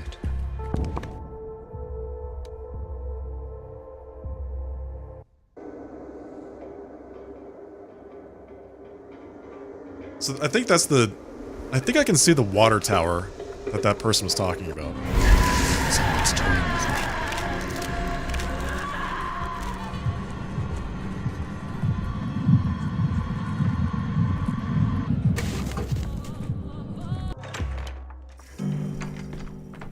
Okay.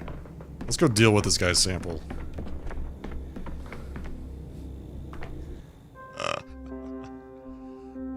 There we go. Add material. That's wrong, right? That's wrong. It's the intestines again. Is this broken? I know for 100%. Can somebody please verify that I took out the mucous membrane and not the intestines? Holy Moses.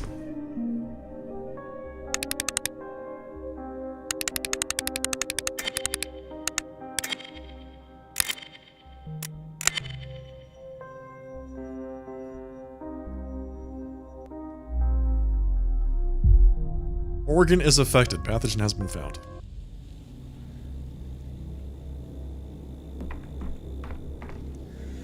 I got one of the diagnoses wrong.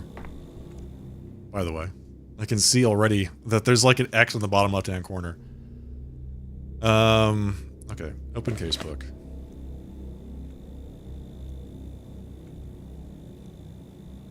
I mean, this basically means that we can't do this. Is that broken? That might actually be broken. Is this where mucus is stored? No, there's a specific thing, mucous membrane, right? From, like, the mouth. I gathered a mouth sample, and I got a gastrointestinal tract sample. So, it basically means that I can't, it's a 50-50 now. The intestines were highlighted. Shit, really? Well, I guess we'll just have to 50-50 it. Because we can't, like, figure this out. We can come back and do this again tomorrow. I should say, when we redo this day for the second time.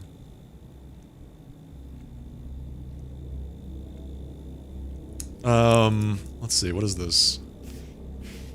Diarrhea, dystrophy, is consumption.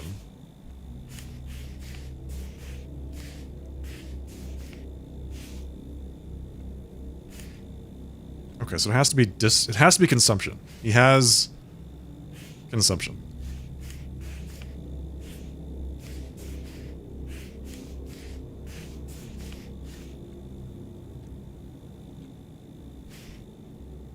If this is affected, then it's consumption.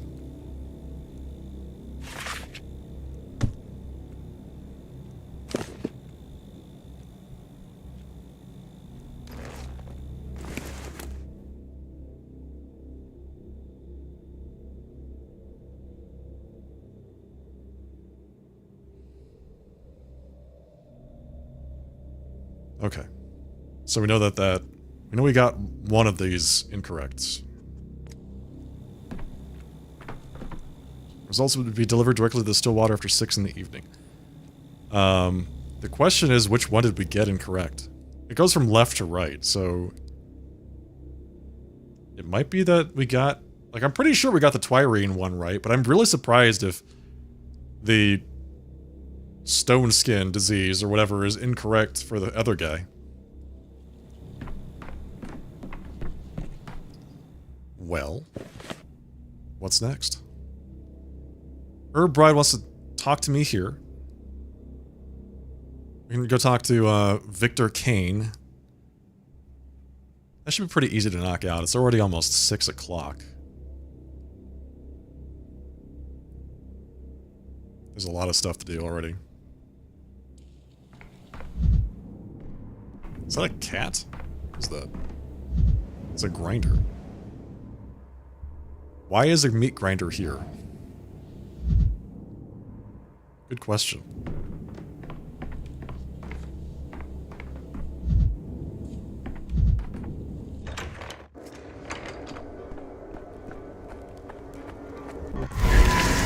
Tyrant could see me now.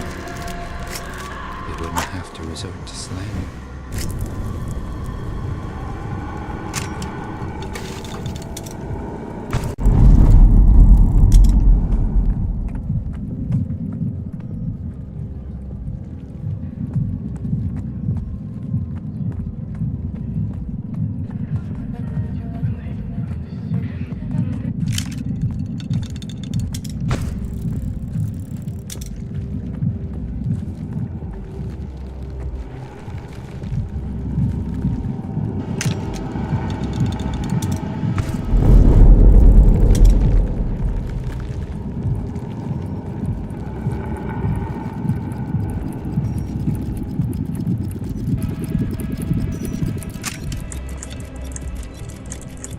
This is the key to victory over Shabnak. I must collect the spores from the ground into the prototype. Shabnak is not going to like this, but I shouldn't turn away for too long or flee.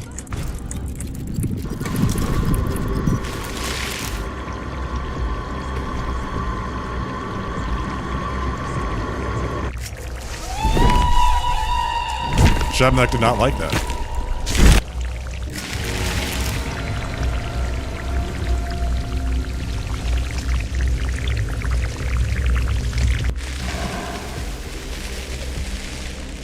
I got the sample to the still water. There is an Olympic with a long beak there in which I can prepare the charge. No time for the analyzer.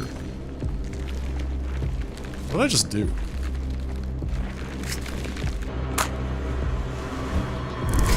This is all staged. A farce. A Mysterium.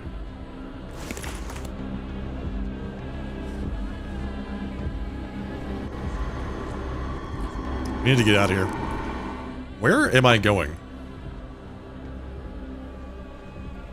Is one aggressive cabbage? Yeah. Yes.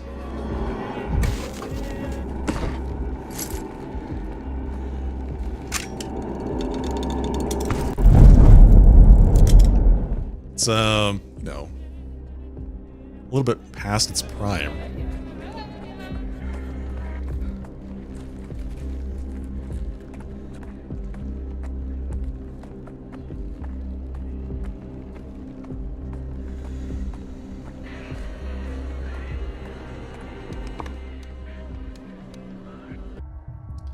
Okay, so we got the spores. I don't know what that does for us. I've never done that before. We got picked up by the Shabnak, but honestly, things could have gone better. Or worse, I should say. Things could have gone worse.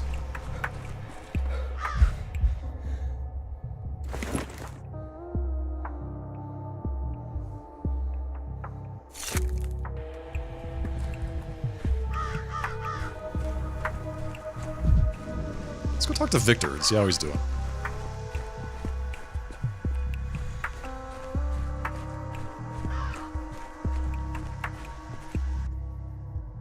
Oh, it's you. Just 5 days in town and already they are telling tall tales about you. What else to expect from the word of the street, though? They used to tell things about my Nina, too. While she was alive. I hardly know anything of Nina Kana. I get it people saw in her. What did you call it, a mistress? They used to say that she could make a candle flame bow with just one look. That she was over 3 meters tall. Though her height was really quite ordinary, her temper, though, it made everyone feel small around her, lost in her shadow. What kind of tall tales do they tell about me now? I think you can guess.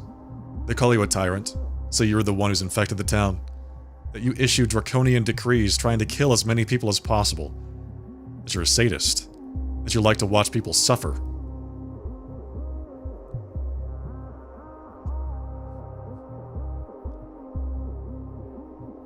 They are afraid of me. Good. They should be. Thank you for shouting out Brent in the chat. Appreciate that. Cool down your rage, Dankovsky.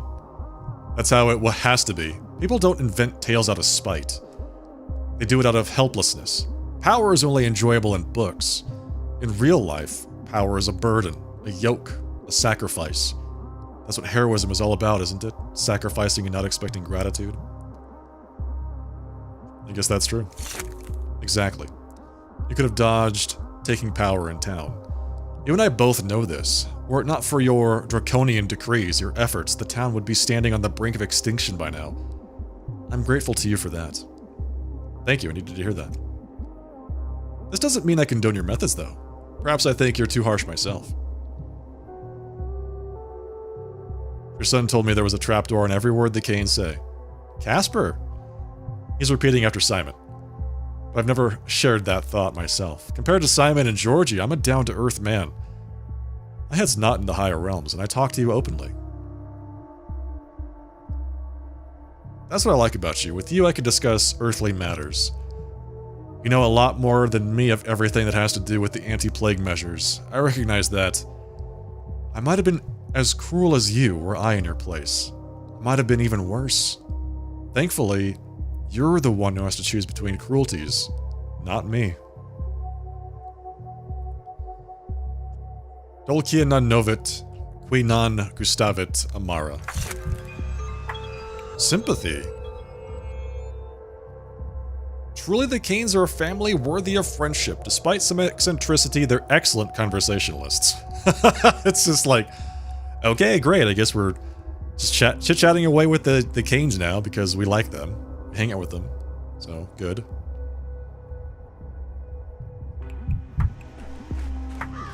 Change for the better. Yep. So that's a much more desirable outcome than the last time we talked to Simon, and then not Simon, Victor, and then we decided to commit suicide. Yeah. Could be worse, I guess.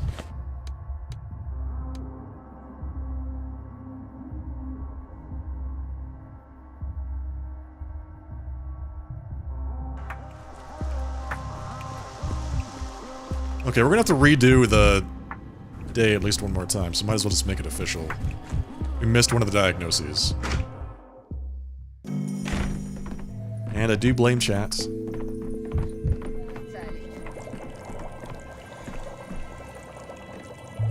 Okay, so do I not get to talk to him again? I can only talk to him one time a day? Or something? What is this? It's 7:30. They told me that the diagnoses would be verified by 6 p.m.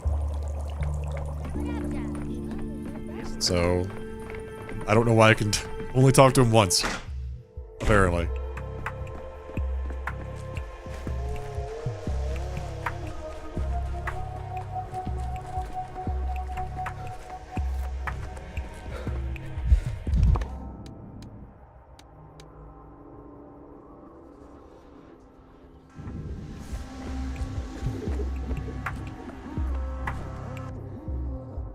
You've come. Be'er la Imshen. And Mother Bado caressed her step. I was afraid that it was all for naught. The contents of the note were quite intriguing. Barak is a strange fellow, sure, but calling him a murderer? I do hope you have proof. I am an Alal Ganaya, a bride of the steppe. But it doesn't matter. I've come asking for help for my sister, not myself. She is my Abgai, and she's in love with Barak. This must be stopped. Oh my god, I remember this person. I remember this character from the second game. I remember this, and it's very sad.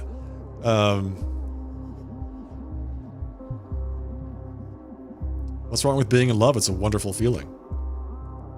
This is not that kind of love.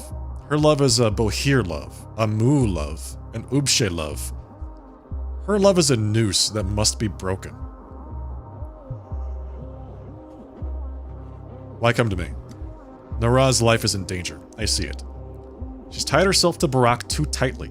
Her attachment strangles her like an Urman in the heat.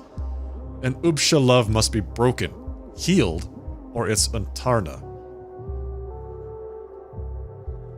What do you suggest then? The problem is not with Nara, it's with Barak. He's hollow inside, I see it. Echoes always resonate within his body. Those echoes, that void, that's what calls to Nara. That void will kill her. The void cannot love. It lures other people's love inside itself and kills it.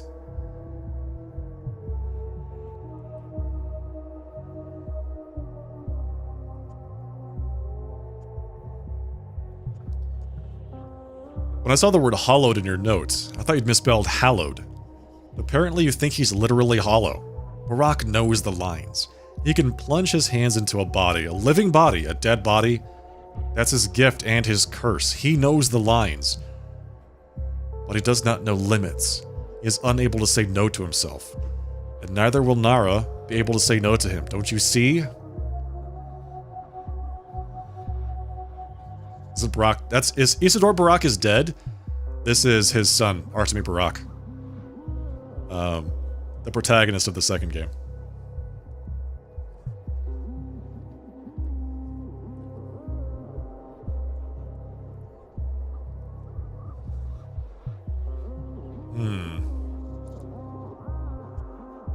What are you implying? That he'll dissect her alive? Nonsense, why would he do that? Nara will allow him to plunge his hands into her body. She will ask him to do it. She wants to be with him so badly, to merge with him, that he will kill her in the end. Okay, so this is interesting because When we talked to Barack earlier tonight, he didn't say... He said, actually, if I ask her, she will not say no, which implies that he's going to ask her to let him take out her living organs. Quite gruesome. Bek Hara, it is also about you. I saw Nara lying on the ground dead, empty, hollowed out in Barack's embrace, and you were beside them. You were also in that dream, so you must go to meet him.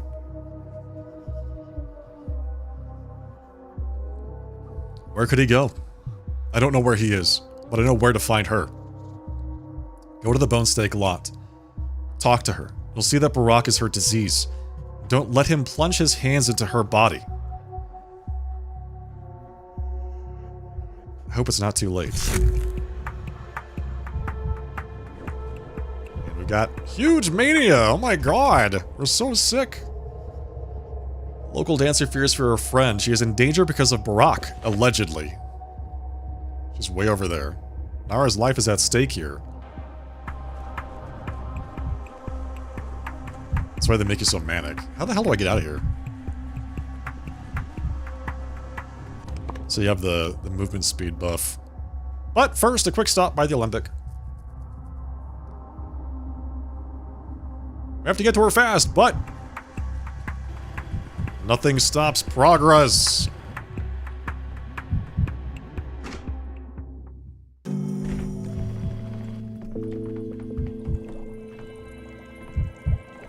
Prepare the projectile.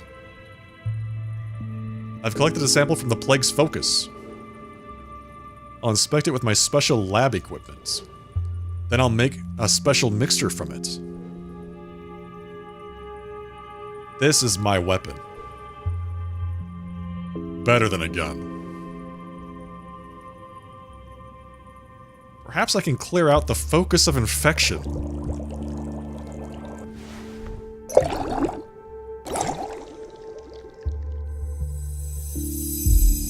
The focus of infection must be eliminated today while the projectile lasts. What does that mean? What is the focus of infection? Hello? You're not the person? Professor Tellman. This is a different person. This is not the inspector. Head of another lab. He was so very positive that every answer lay in the depths of one's psyche, and when the answers weren't there, Tellman would happily plant them.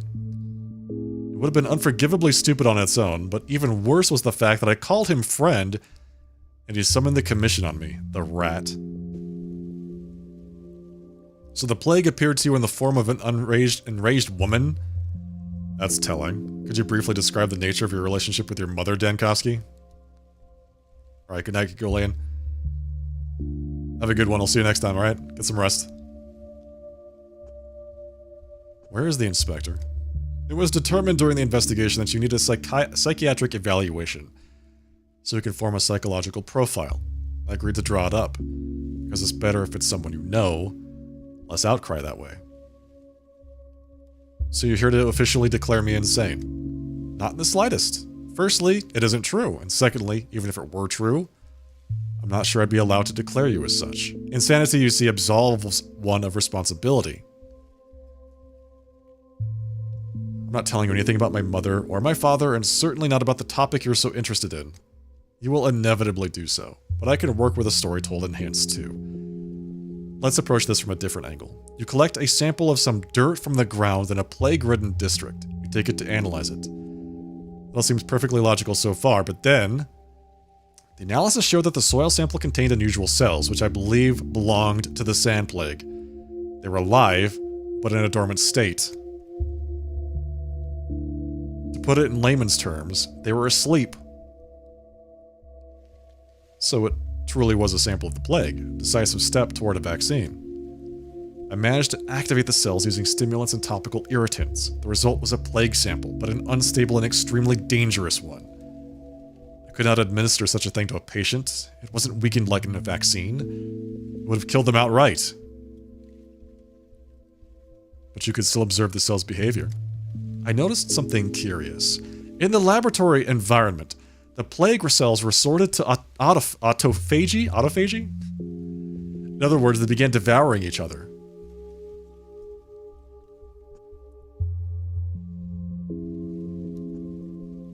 It's as if deep down the plague despises itself. What feelings does that image evoke in you? It is impossible to use that sample for a vaccine, but an unusual thought occurred to me. If the activated plague cells were devouring themselves, perhaps they could be used to create an antidote. Not for sick people, it would kill them, but for infected districts. How would that even work? I mixed the activated cells with a base for a compound to be dispersed with my prototype. It created a caustic, aggressive reagent that was only good for a few hours. By applying it to a plague contagion epicenter, it could force it to devour itself and cleanse the district. Interesting. How bold. I can see why people admire you, Dankovsky. Having loaded my prototype with this cleansing agent, I headed back to the plague district to kill an enraged woman. To disperse the reagent at the infection's epicenter, to reduce the level of infection in the town significantly. You speak of your actions in a manner that sounds scientific, even professional, but there are witnesses who claim that you began hallucinating a certain female figure in the infected districts, and saw you attack it. Don't deny it, Anil.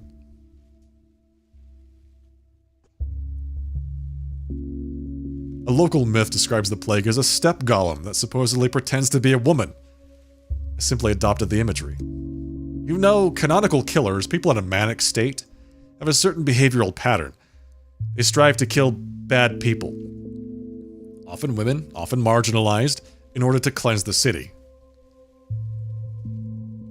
I dispersed the reagent at the focus of infection, and the rate of infection decreased.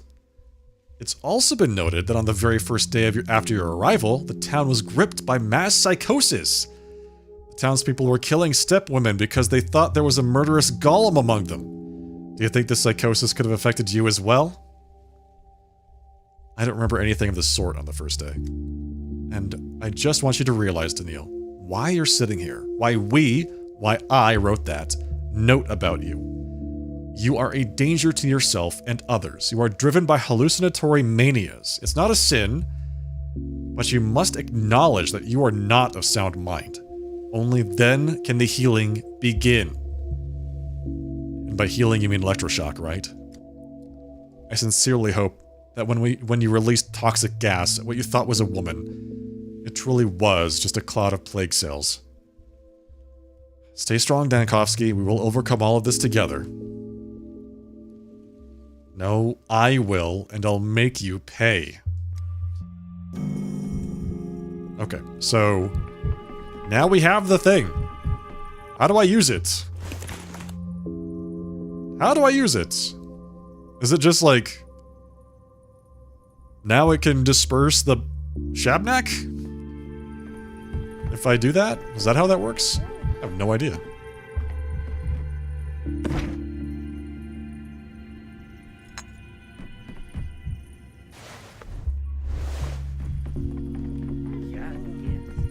So if we go back to the plagued district...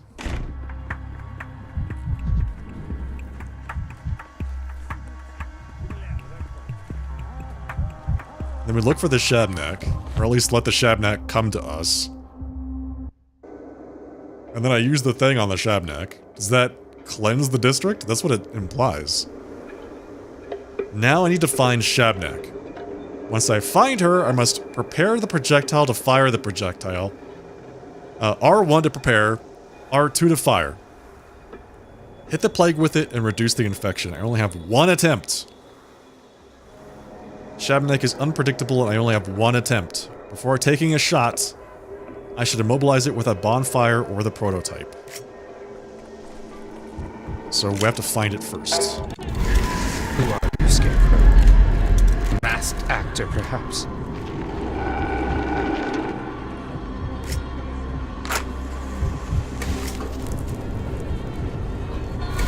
Your fantasies should be studied, Dankovsky.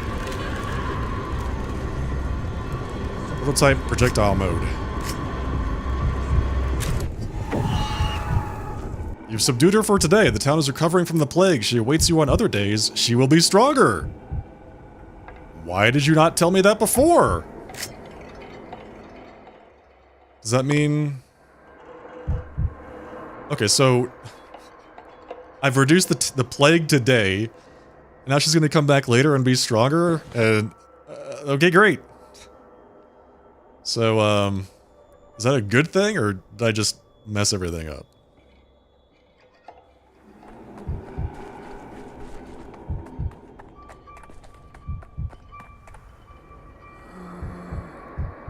One, 2, 3, 4, 5. 25.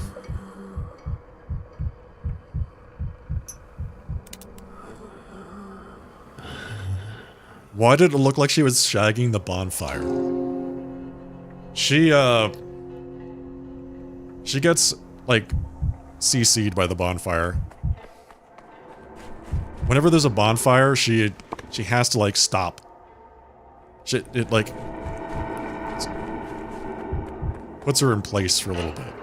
That's why it was important that I do that.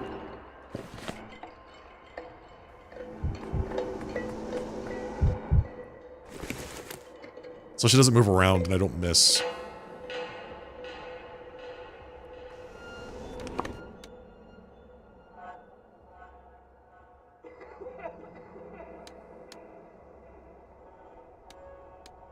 Isidore Barak. So that's the place where I go to. That's his house, basically.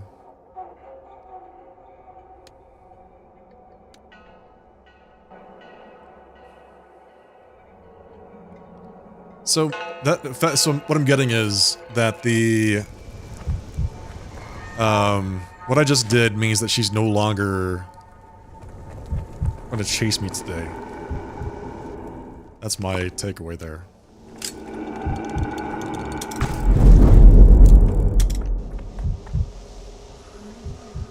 One, 2, 3, 4, 5.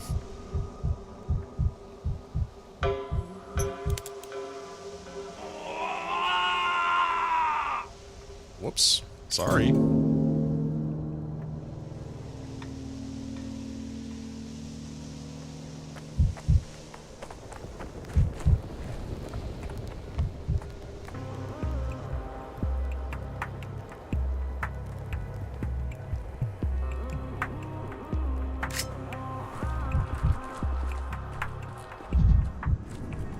Is that him right there? Is that Artemy?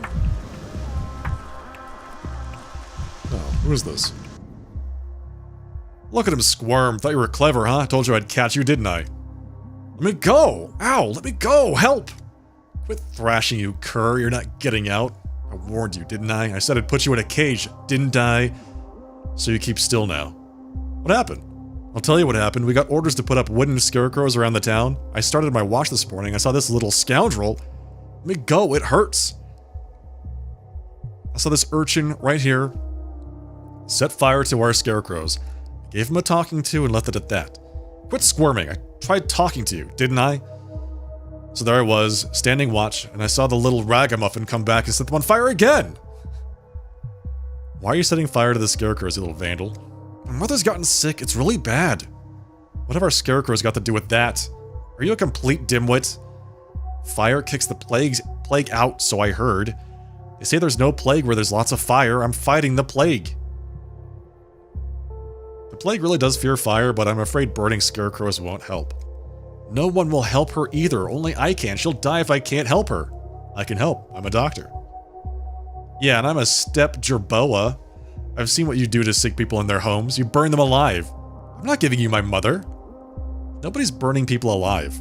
I've seen them torch houses with my own eyes. I hate them. Who torched houses? Who did you see?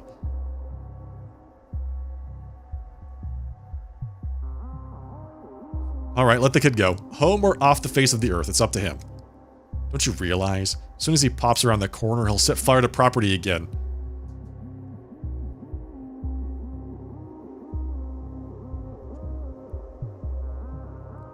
Making sure he doesn't set fire to anything is what they put you here for. Chase him off. Your job is to protect the scarecrows, not torment kids. Yeah. Buddy. Where am I going? This way.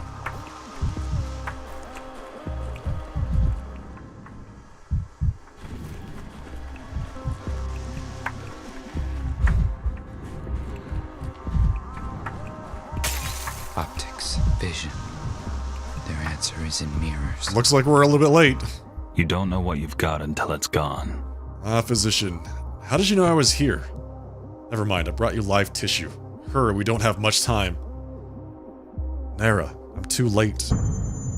Nara was infected with the sand plague. She didn't stand a chance. Just like Conjure. I told her about our work, about how important it is, and she agreed to help. When I said we needed an organ, I didn't mean a vital one. A tiny piece of a kidney would have sufficed. That's not true, physician, and you know it. If we understand how the sand plague behaves in the heart, it'll be a breakthrough. Make haste. The tissue is still alive, but not for long. Fine, give it to me. I'll tell you what I think. We really don't have the time. So now I have Nara's heart. The heart of the infected herb bride has been cut out of her alive. You just study it while it's still beating. The analyzer is in the still water. I thought the analyzer was, like, here.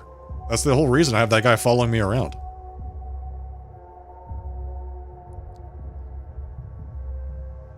Is that not true? Anyway, let's get back to the still water quick. With haste.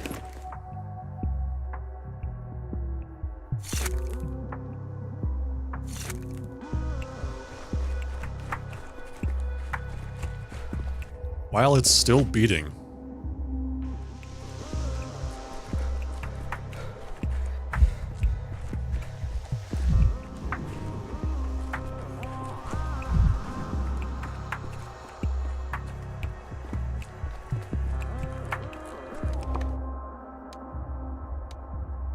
So I have to go through one plague district, one rioting district, just to get back home.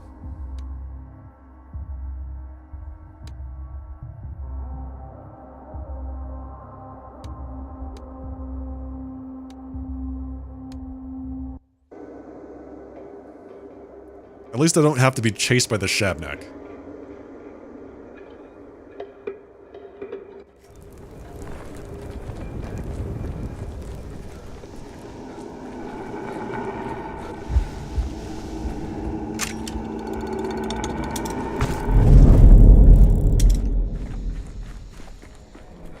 It's just like a little dip in. Just a little dip in.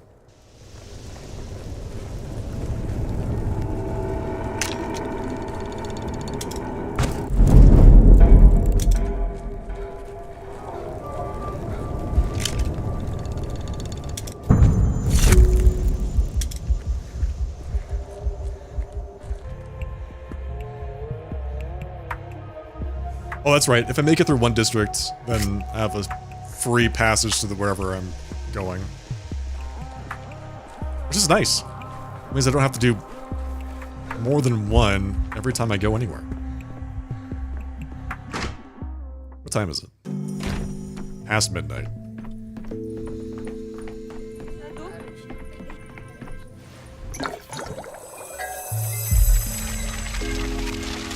Microbe is captured in living tissue. A vaccine can be prepared from a living microbe that will protect other countries and cities from the disease.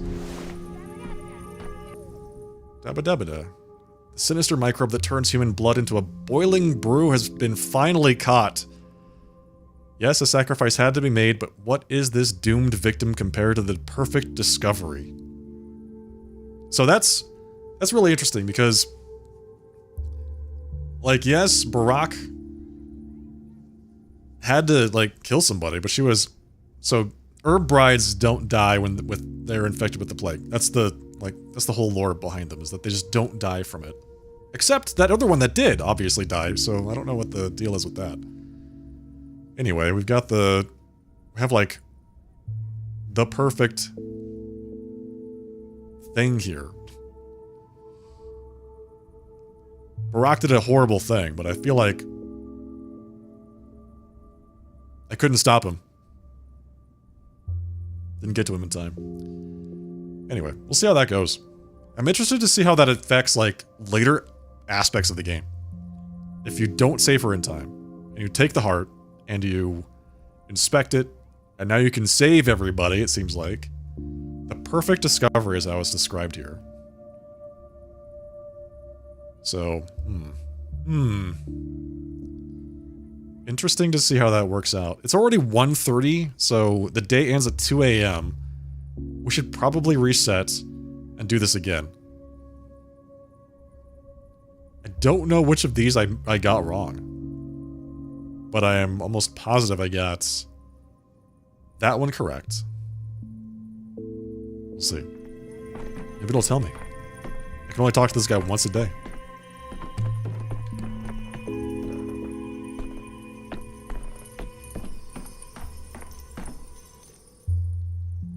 Late again, Doctor. Well, punctuality has never been your finest virtue. Late for what? I don't recall scheduling a meeting with you, Heron.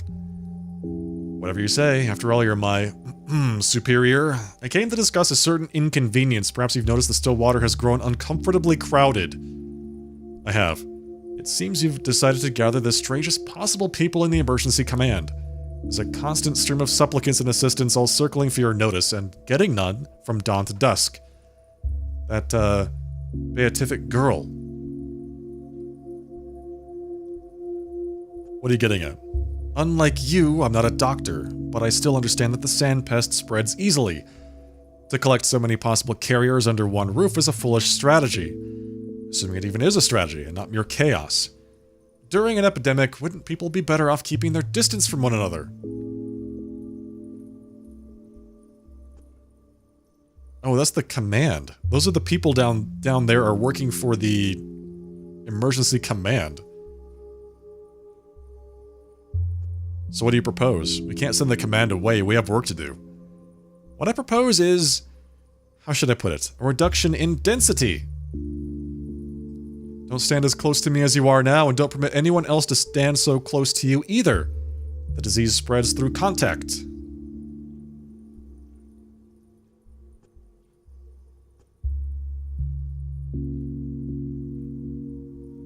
You may be right. In fact, you're more right than you even know. Everyone in town ought to isolate from everyone else. New idea. Social distancing. Oh man, this is great. This is like COVID simulator. I love it. Focus of infection eliminated. So we actually have bought an additional day. Now we were... Yeah, exactly right, Brad. It's for the greater good.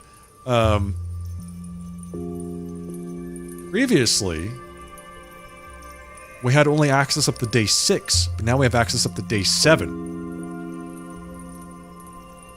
So I'm wondering if eliminating the focus of infection every day, and that obviously makes a difference. The plague receded, fighting Shabnak is a good alternative to decrease. Interesting. So I don't necessarily need to make the decrease. I can simply kill the Shabnak. Which makes it easier for me to have, like, an effect.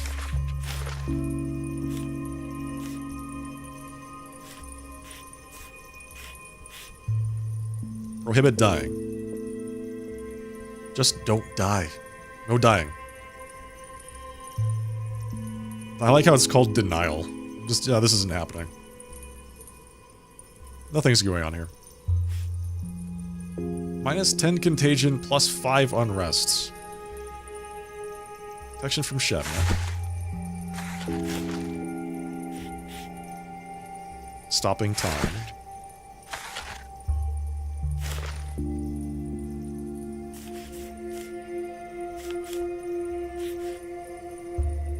Curfew.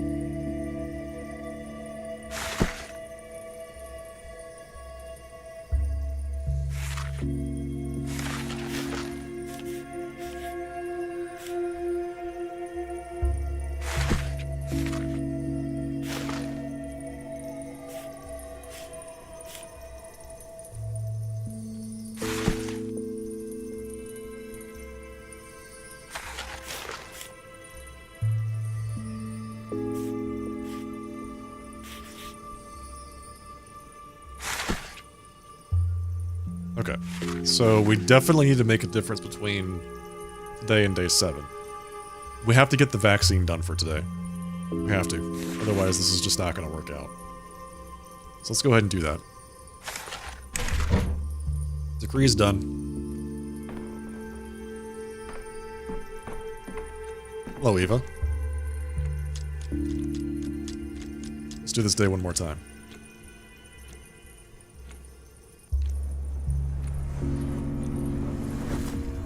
So if I understand right, doing the same day again does not whoa, hello.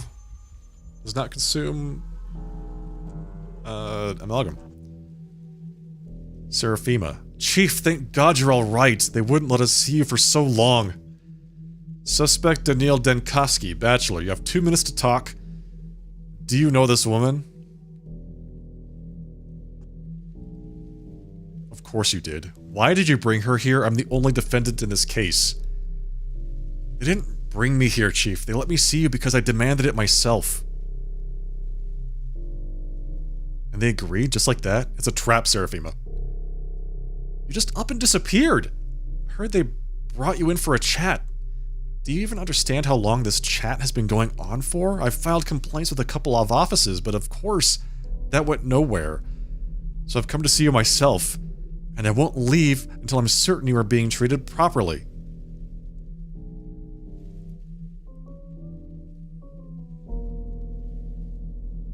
They've subjected me to a most refined form of torture, droning on and on, rehashing my biography. Stop messing around, Chief. The main Thanatica archive is in your head. We can't lose it. I won't have it. Interesting. Unfortunately, that is true. Listen, Daniil, walls can be rebuilt, experiments can be redone, samples collected again, but your mind... You weren't yourself when you came back from the Gorkon. It's like you became a different person. Look at me. I need you to walk out of here as the man you were before you left for that trip. What do you mean different? How so? Alright, Citizen Lokvitskaya. You wanted to make sure your father is alive and well. As you can see, we have not laid a finger on him. But discussing business with him? No, that's forbidden. I'm her dad? What? That wasn't part of our agreement. Wrap it up. Father? Oh, okay, got it. It was a ploy. Oh, right. Thank you for coming to see me, my darling daughter. I'm doing fine. Now be a dear and leave, both this place and this city. You're the founding father of Thanatica.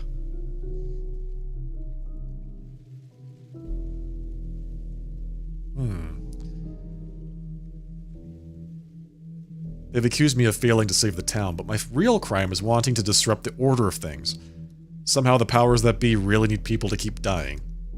Damn it all, Chief! Tell them whatever they want to hear if you must. They don't care what really happened out on the Gorkon. But no matter what you do, you have to be yourself when you walk out of here, got it? Your own self.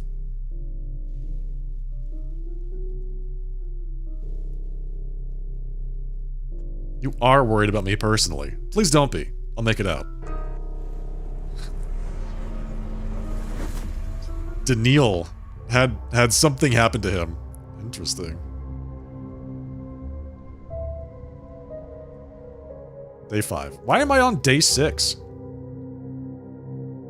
I move to day 6? I don't remember moving to day 6. Start day.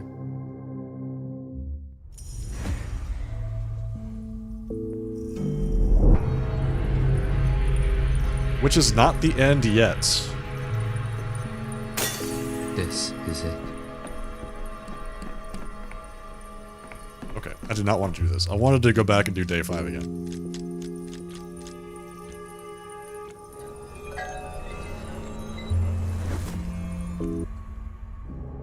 Alright, day 5.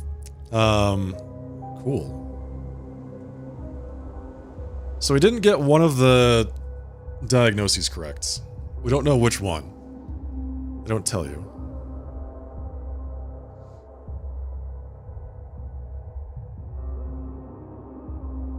Okay, we got that one finished. We still have to go talk to Stack. Get that whole thing taken care of. What would you have found in Isidore's house today, Dankovsky? Now you'll never know. Reset progress on missed opportunity.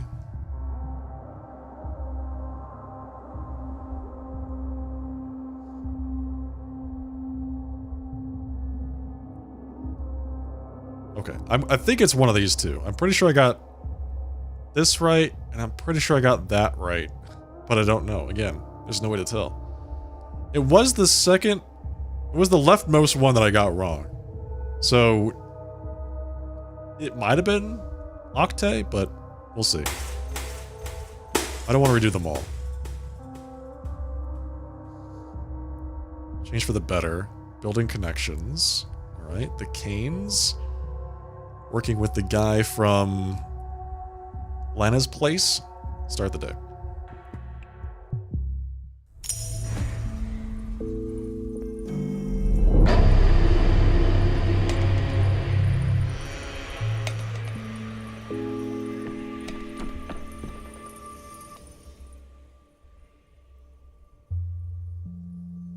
Local doctor. Thefts. Saved Ruben from the grave. A diagnose Octay.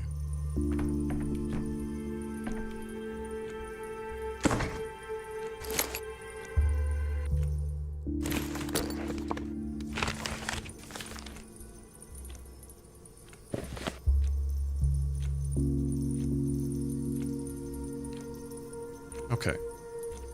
So, was it really not stone skin? Feels so weird for it to not be stone skin.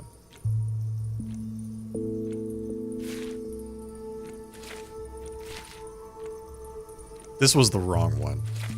That was the wrong one. Okay, got it. So this one was correct. Stone skin is correct. This guy, we said he had Twirine syndrome. Unfortunately, Bobak passed away after your treatment. You know, young man, for a second there I almost thought you saw us as people and not as street dogs. It's a shame that in the end it turned out to not be the case. Signed, The Good, unlike you. So let's go back again. Let's restart this day, day 5.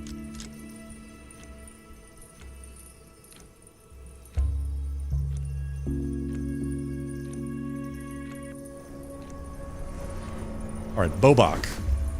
That guy. Was not Twirine syndrome.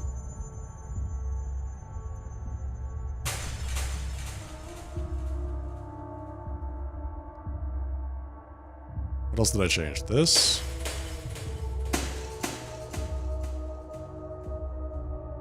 Everything else is good. Start date.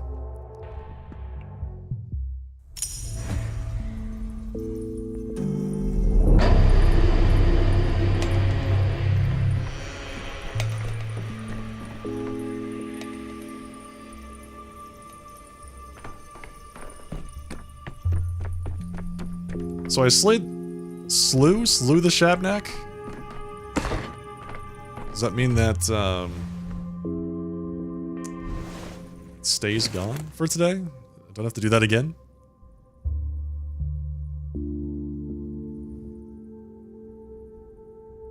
Find the morphine.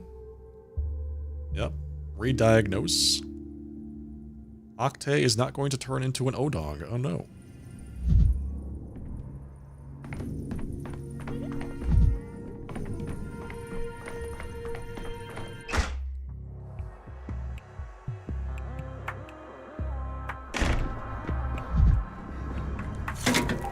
Alright, first things first, let's go do that diagnosis again. I want to get that right.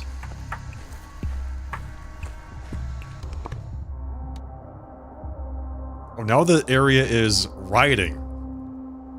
Interesting. So I did banish the Shabnak, but now that area of town is rioting instead. Huh, because I got rid of it. Like, when you get rid of the plague, the next day there's a riot. That's how it works.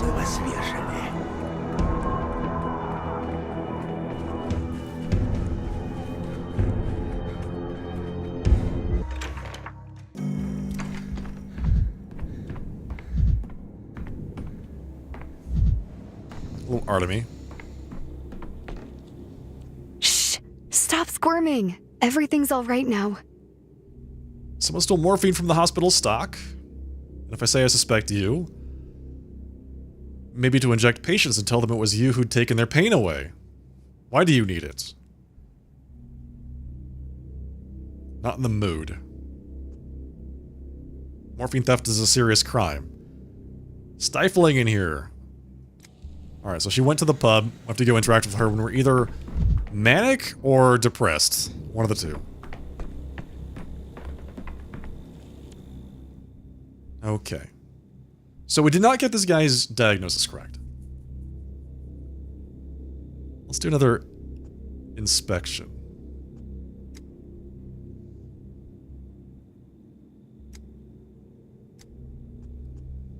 Has her health deteriorated lately? He has a headache.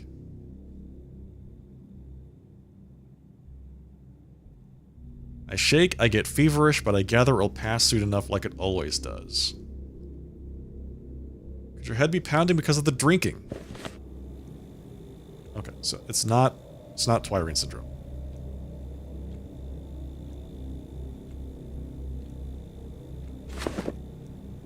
It's not that.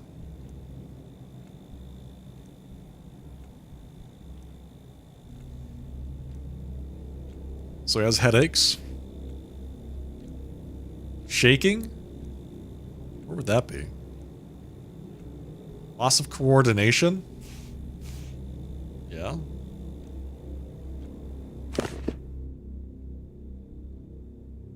You're shaking, tripping over your feet. You cannot stand straight.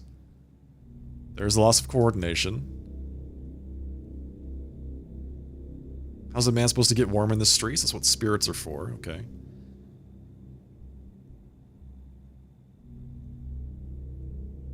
Spirits don't actually help you stay warm. The orderlies who brought you here told me they found you by an infected house. What were you doing there? I was going to lead the little bull out of the house, but I didn't. Okay, so my memory is like a sieve. Is he having memory lapses and hallucinations? Like, this is all part of this. Wait, burning fever might actually also be this. What is that prevents this from being burning fever? The hematomas? So if we take that off, and burning fever actually also meets the symptoms. Headache, hallucinations, loss of coordination, and memory lapses.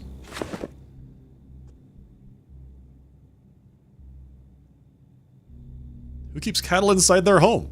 A bull for the girl. I promised I'd lead it out, but I didn't. Figure out later what you promised. If the need arises, let's get ready for an examination.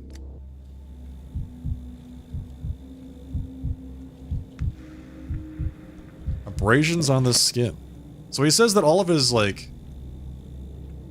obvious surface level symptoms. There's also this, so it could be nausea and vomiting? There was something in the gastrointestinal tract as well, right? Burning fever has diarrhea. Could it be diarrhea? Eczema? Is that what is on his skin? Is that what that is? It's not actually like... He's itching because of his poor hygiene. But he has skin irritation. Bruising, he says, he gets from sleeping on the ground. I'm leaning toward burning fever. Leaning toward that. So if we know Twirine syndrome is wrong, burning fever is the only other option, so it has to be this. It has to be this. Burning fever. We're gonna lock that in. Boom. Okay. We can head back out for the rest of the day. We got burning fever, buddy. I know this because I can see the future. What? Okay. This is where we learn that Clara wants us to be either, like, very emotional, not balanced. Would you like to use a lifeline and pull the audience? What does the audience think? Is it burning fever? Final answer? So no Clara. Nobody knows Clara. We're all different for every person. Clara's voice depends on the mood, or rather the state of mind. I gotta go drop in. Final answer. Got it. Good. I agree.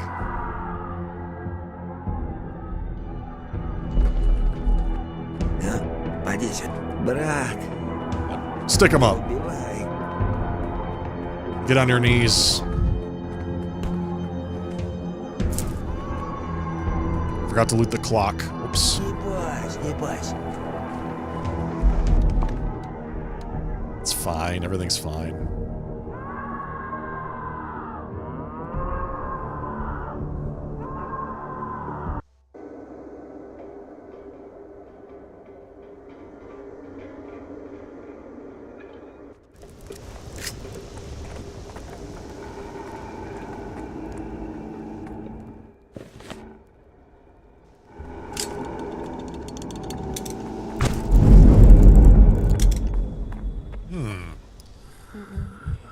I have no stuff because I forgot to loot the clock.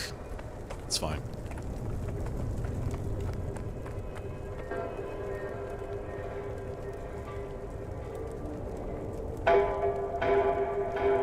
There's bound to be a clock somewhere else, right?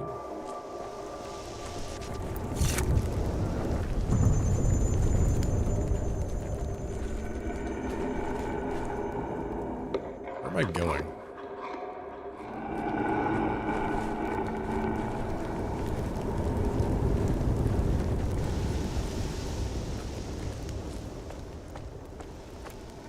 So the Shabnak really is kind of banished for the day, which is great. I don't have to worry about interacting with her at all.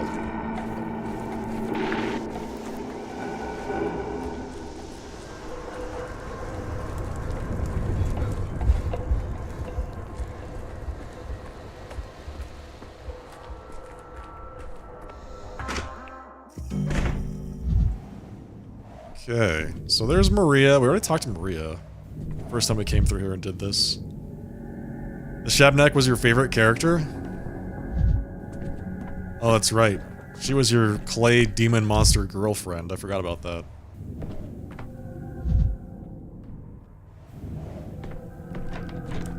Hober-de-hoy. Half a man, half a boy. Hello, Sticky. Again. The lock was broken so that you could never open it. That's what I'm saying. Master Barak couldn't have died just like that. No way. I think so too. You know, I didn't like you at first, Big City Man. You and your foppish coat. Everyone's oohing and eyeing over you while our bear gets dragged through the mud. But I can see now, you're alright.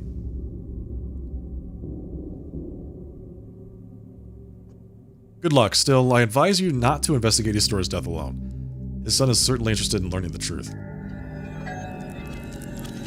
Failure. That's fine. We already know what's in the... We already know what's in that room. This is just the breadcrumb back to the second day. The chase. What's that? The chase. Yeah, we've already done all of that. Yep. Yep. Okay.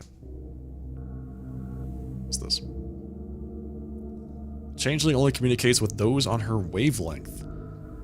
So if I go, like, super manic with Clara... Stop looking at me like a dead fish. Do I get a different personality than if I go super apathetic with her?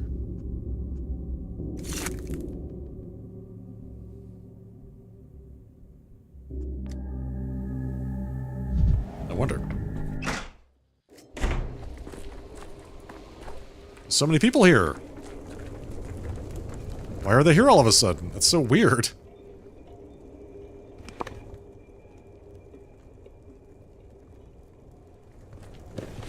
Okay, so we can go here, then... Here, then... Wait, take that off, then go here.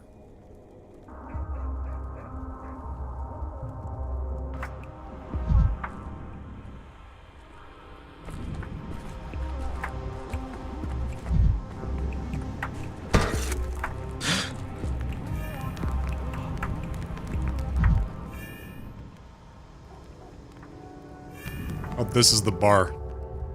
I'm already there. I need to be manic before I go into the bar. So let's sit here and warm our hands for a little bit.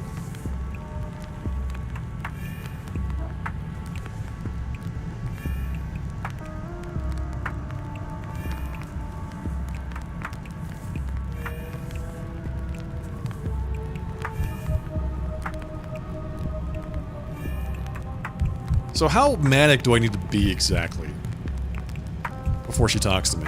Do I just need to be in the mania range, or do I need to be like way on the end of it, I wonder? Let's find out.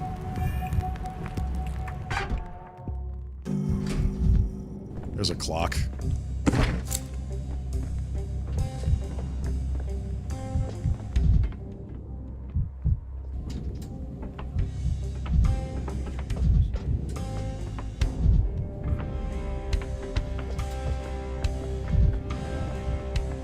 Hello, Clara. Not only are you boring, but you're also annoying like a fly. Are you going to keep hovering around me like that? Well, you don't like it? Not even going to say anything? Whatever.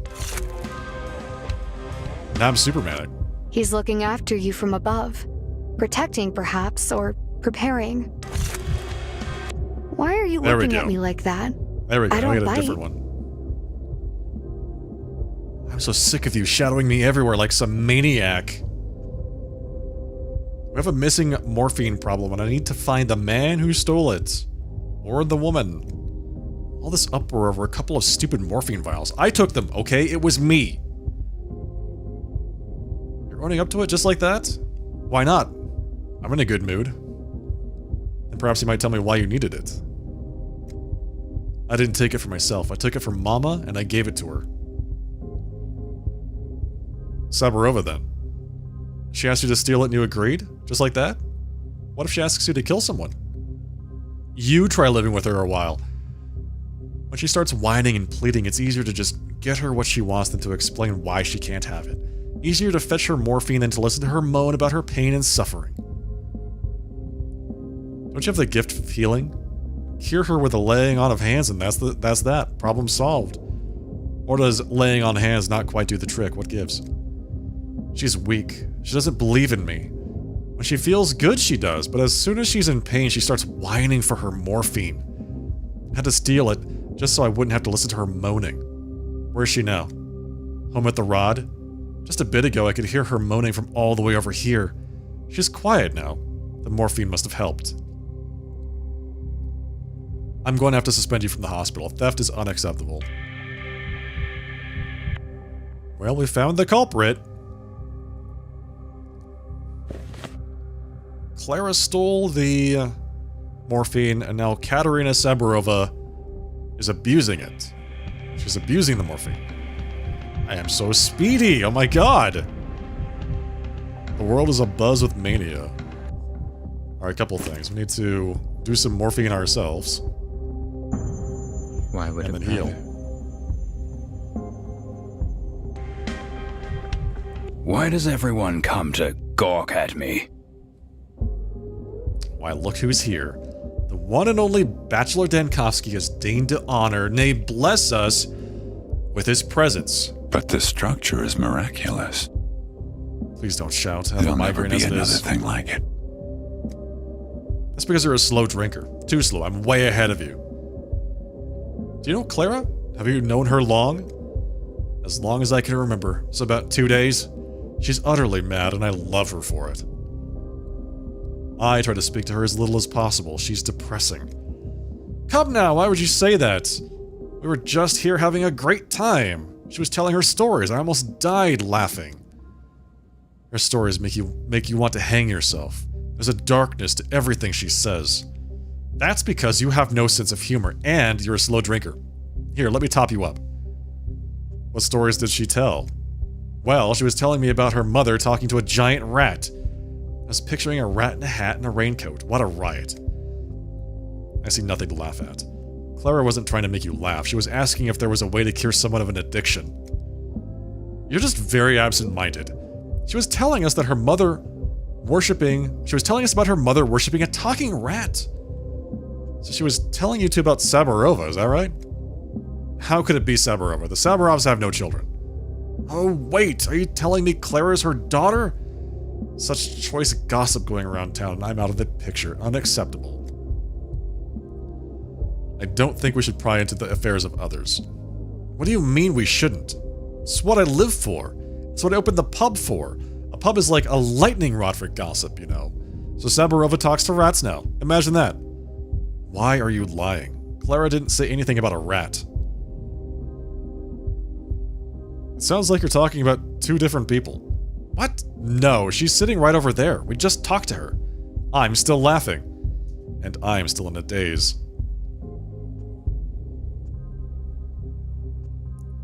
I suspect she's stealing morphine from the hospital. Seriously, what a gas. That's what I call really living your life. Can't say I'm surprised. I imagine only morphine can drown out her screaming soul. And you wouldn't think by the look of her that she's on sedatives. I'd say she's the exact opposite. Borderline psychotic. You're borderline psychotic. Your face is borderline psychotic. That's why you think she likes you. She's like you. I think I understand now. Duality. Different people perceive the changeling differently. It seems connected to her interlocutor's state. Her interlocutor's state.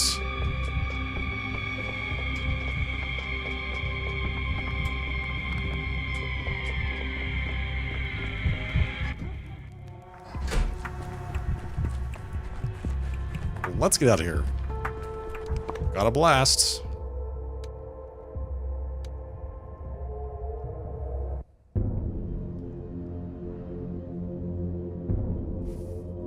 How do I even get to that house? Looks like it's surrounded by a complete wall. There's a gate, it looks like? Вот не ждали, Элю. Мало мы вас вешали. Иди сюда. Okay. Hello? Was anyone here?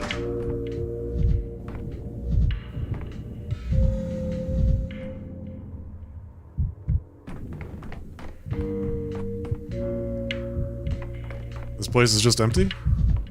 Is there nothing here?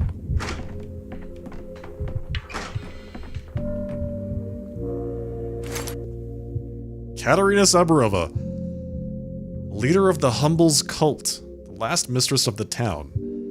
Mistresses, that's what they called the women here who supposedly possess magical power. Her little picture is surrounded by rats, by the way. They possess the ability to see the future or to change it. There were legends of miracles performed by other mistresses, but people said Katerina lacked the gift. I think her ill reputation came about because she was barren. What is this disease?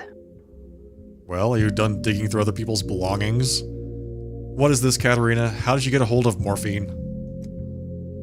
Astounding! You barge into my house, rummage through my things, and now you have the audacity to ask me about morphine. Have you no shame, Bachelor Dankovsky? Stop dodging my question. I recognize these vials. They're the ones handed out at the hospital every morning. What were they doing among your stuff? You've planted these vials here. Just now, I'll call the guards.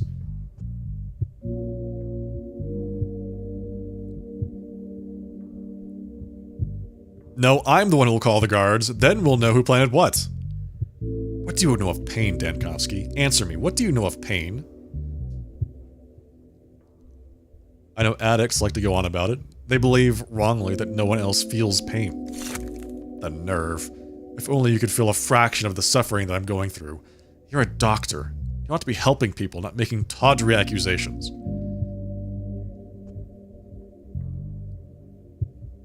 You've stolen morphine from a hospital.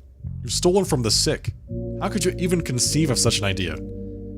Imagine your veins were filled with broken glass, and every heartbeat pushed the shards further in, cutting you from the inside. That is pain. And when the shards reach your heart valves and pierce them, the pain grows even stronger.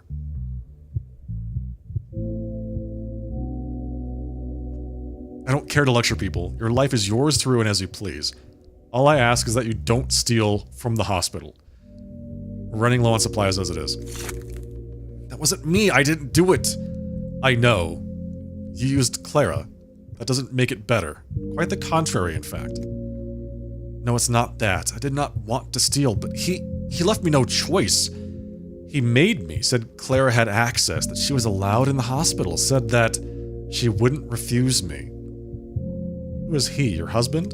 No, I can't tell you. I did have a man in the warehouses who got morphine for me, but a couple days ago, he stopped doing it. I don't know why. I felt awful, sick, in great pain. Do you know how that feels when you're in pain and have no one to talk to? So I summoned him. Who did you summon? The Rat Prophet. Oh, the Rat Prophet, right. I remember that guy from the second game. Is that someone's criminal alias? He can be met at the stairway to heaven under certain conditions. And what are those conditions? He only comes at night, when the southern wind blows. Do you even hear yourself? He has a keen sense of smell. When the northern wind blows, the town carries a different scent. There's a chill in the air. He doesn't like it, so he takes his leave for a time. Funny, Artemy Barak has a keen sense of smell too. Always talking about some scent or another. Maybe Barak is your so-called rat prophet? No, believe me, the prophet is hard to confuse with anyone. You'll understand it when you see him. It's not easy, but if you know the rules. I asked why sometimes he doesn't answer the summons. He said it's because of the wind. The wind is blowing from the south today. I'm sure he is in town, but tomorrow the winds will change and he'll leave. If you want to meet him, you should hurry. Tonight is your last chance. After that, you'll have to wait a few weeks. So I have to go talk to the Rat Prophet. Nice. At night, under one of the stairways to heaven. Why on earth would I want to meet him? Do you really think I believe you? Let's say I believe you. And there's some kind of prophet who only appears in town when the southern wind blows. How do I find him? He comes after dark to the stairway to heaven in the backbone. There's a small altar at the top with a skull on it. You'll need to stand before it and ring this bell. Here, take it. If you do everything right, he'll appear. And then he'll explain to me why he's incited you to steal morphine from the hospital, right? I have told you all I know, Denkovsky. You can mock me all you want. You can tell on me to my husband. You can lock me up in your isolation ward. I do not care. All I ask is for mercy. Don't take these vials away. I swear I will not steal from the hospital ever again. But I need these vials. Don't you understand?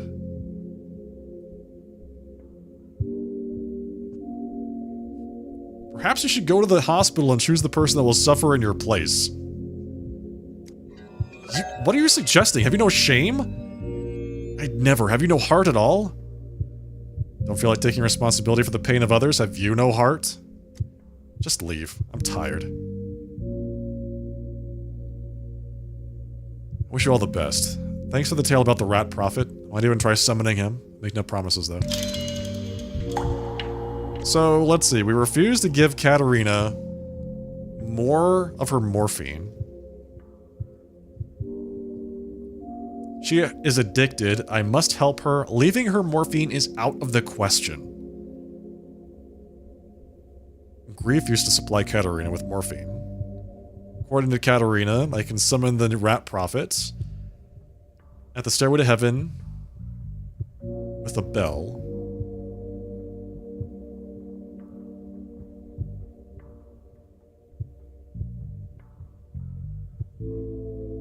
Did I not finish this? In the case book? I locked the diagnosis in. Okay, got it.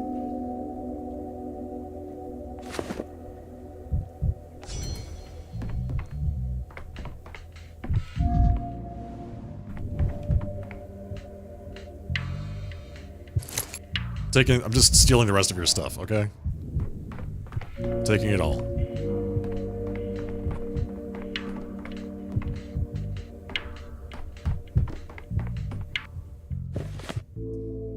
Okay, what next?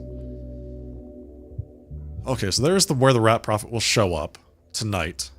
It's only 2 p.m., so we have plenty of time to explore otherwise. So I have to go talk to Bad Grief, check in on Stack Reuben, and do whatever this is that's happening here, so we can head out for now. Слышь, не стреляй! Вот сюда, доктор! Alright, go here, then here.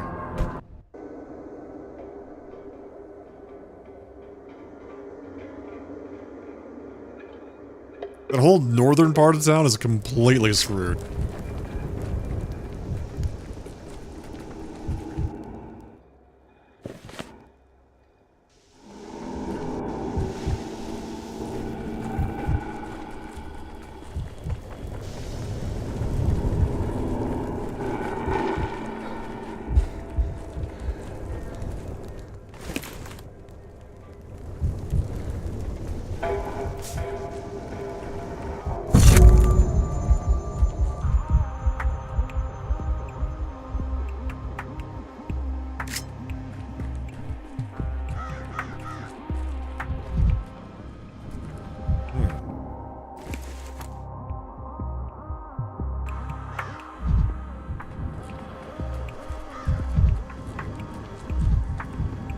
Let's go check on Bad Grief. Ask him about what's going on. Hey, buddy.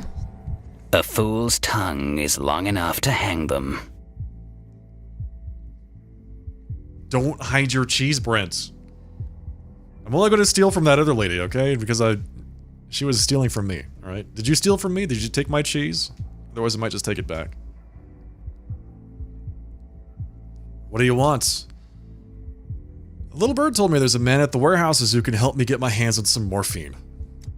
Okay, I can guess what sort of bird that was. The sort that needs plucking to stick in the soup. That'll stop it singing for sure. You were the one getting morphine for Sabarova. Why did you stop? Look at you, Dankowski, coming over here and laying out all your trumps from the start. A fool gets women naked while the wise prefer a naked truth. It was a nasty business with that morphine. Someone threatened you? Yeah, her husband. Who else? Said if I gave her one more vial, he'd, you know, pluck me and stick me in the soup. You don't catch me on the governor's bad side. So you do have morphine. Is it for sale?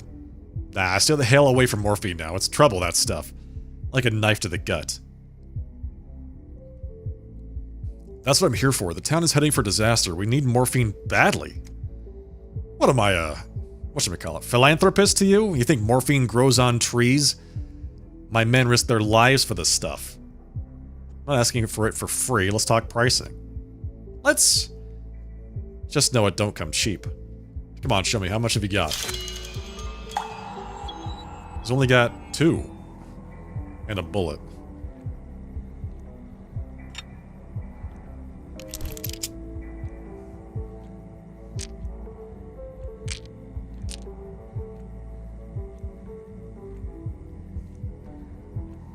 This is 6. This is 4. It's 10. What is this? Big morphine. Got it.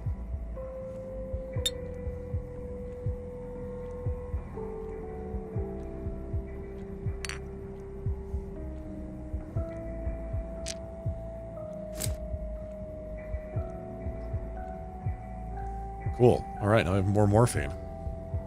Don't come cheap costs 10 walnuts.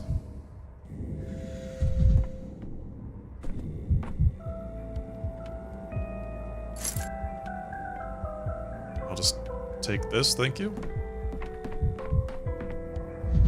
I'm rich.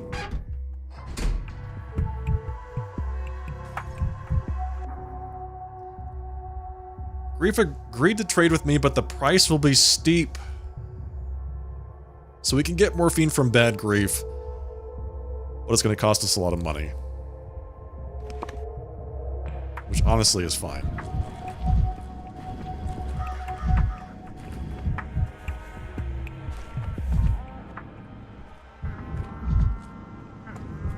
Oh, hello? Ah, my leg, my damn leg! What am I gonna do? And what are you doing if you don't mind me asking? Nothing special really, I'm standing still. Frozen, obviously. I can see that, but why on one leg? Don't ask me, ask the town hall. You heard the new decree, they've abolished time. I was mid-step when the order came down, so now we're both stopped in our tracks, both time and I. Can't even scratch my nose or pass gas. It was a figure of speech. A joke. Do you understand? Don't be ridiculous. Who jokes about public safety? No, I won't be tricked. I'm a law-abiding citizen. I'm staying put until they revoke the decree. Fair enough. Your leg, your choice. This guy is taking it a little bit too seriously.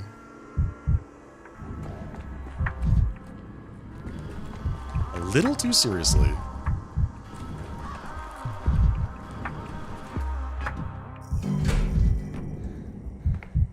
Where are my right paws? Where are my bloodhounds? Hey, what's this now? Why does it move crooked like that? And why'd you take this one of mine from another square? Are they playing chess together? Paws don't move crooked, chieftain. He's just invented that right now to swindle you. Since when do they take empty squares? What? I can't believe it's the first time you both hear of capturing en passant. I'm literally playing with people who don't know chess rules. There is such a rule. A pawn can't move 2 squares without risking being taken on both of them. It's the same with people, too. Can you even play yourself, or are you just the grandmaster of bragging? I know the rules, but that's not enough to be good at chess. True enough. I thought I could play, but here it is. Khan predicted my every move like some psychic. He's cheating, chieftain, I say he's cheating. I saw him hide a queen in his sleeve. Oh, come on, sleeve my foot. You're mixing chess with cards. Funny how he made friends with Khan while he's sitting in a cage. Nothing like that. Friends is what we used to be before. Now we're the most implacable rivals. Oh yeah? Implacable? Don't feel bad, Notkin. I'll teach you to play for real. You'll still pass me yet. Who taught you then? It's all my uncle. He loved chess for its clarity, for being all in the open. When you play cards, it's important to bluff, to hide your advantage. With chess, your opponent can always see your whole position. Chess teaches sincerity. Uncle used to say it was the most important thing. What about the witch that's visited you yesterday? You said it was her who taught you to sacrifice pawns. I see you've made yourself quite comfortable, Khan. Just sitting here in this cage, honing your chess strategies, receiving visitors every day. First of all, Notkin, I'd like to ask you to watch your tongue. Second, you're mixing something up. Yesterday, Maria and Campella visited me. Which of them are you calling a witch? Again with your little games, Casper. Do you think I can tell Maria? I can't tell Maria apart from that witch? No way. It's like she's not from these parts at all. We don't have anyone like that here. Me too, I've seen her too. She just looked... And it was like she splashed a whole boiling kettle on me. They're talking about the woman from the capital. Why did this mystery woman come to visit you, Khan? There was no witch here. It's a nasty word, but whatever you call her, she wasn't here. They're just playing a practical joke on you, Dr. Dankovsky. Notkin hates losing so fiercely, he's trying to distract me from the board now. Ha! I knew she's forbidden you to talk, too. When she was leaving, she said, like, you haven't seen me. I'm not afraid of her, though. Much of a chieftain I'd be if I was. Did she ask about me, that woman? She did. About you and about Simon.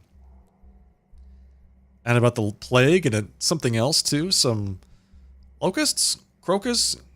Can't remember. Looks like she's no stranger to the Kane's family. Shut up. While you were wagging your tongue, I've checkmated your king. As for you, Dr. Dankowski, all I can say is this. Don't try to find her. Each move must happen in its proper time. And she'll make hers when she decides it's time. I shouldn't try to find the woman that doesn't exist. I see. Got it. It's getting hard to keep all this straight.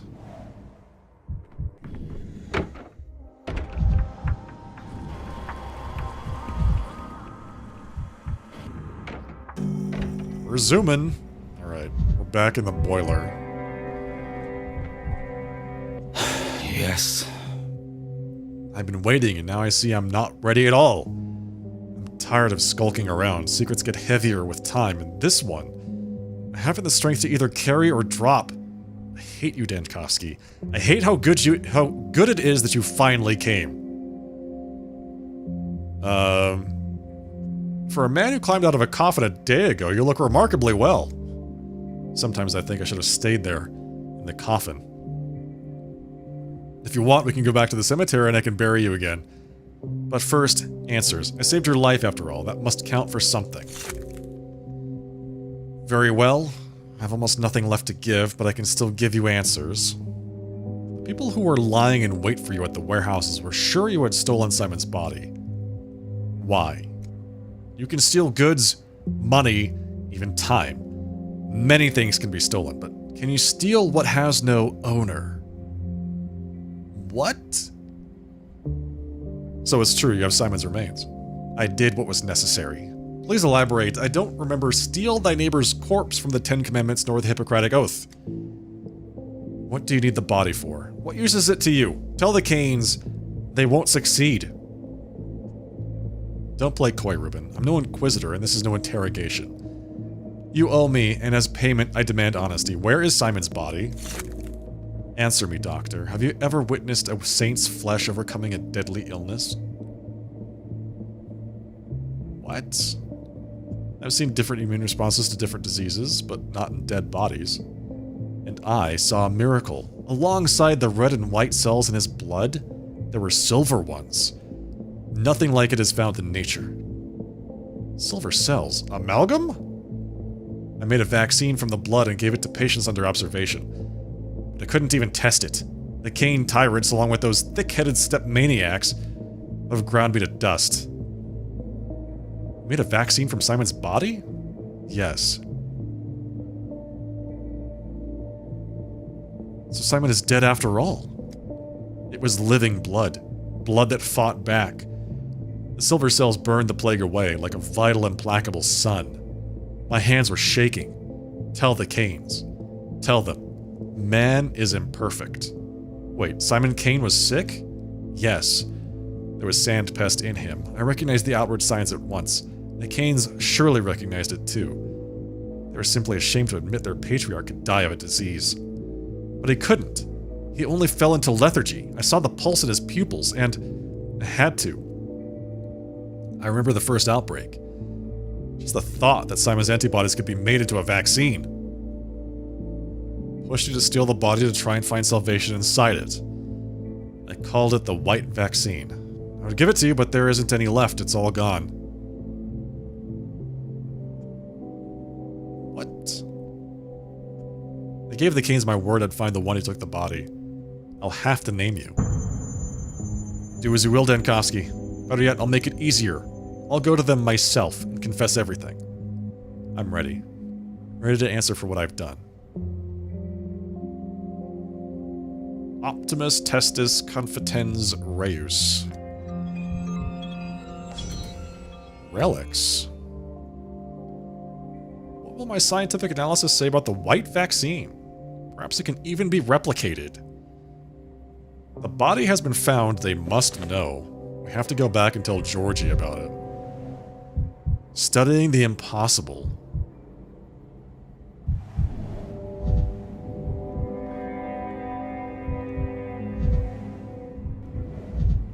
So, loot. There we go. I was like, there's gotta be something here I can pick. Got some morphine. It's pretty good.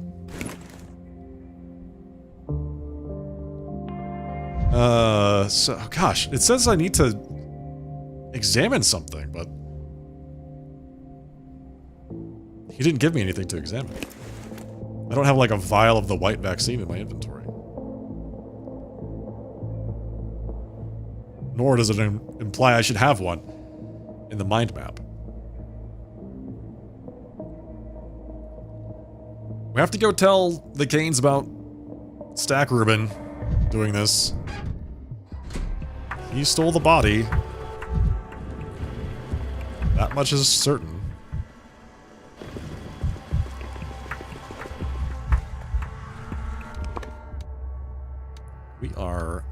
Zoom in.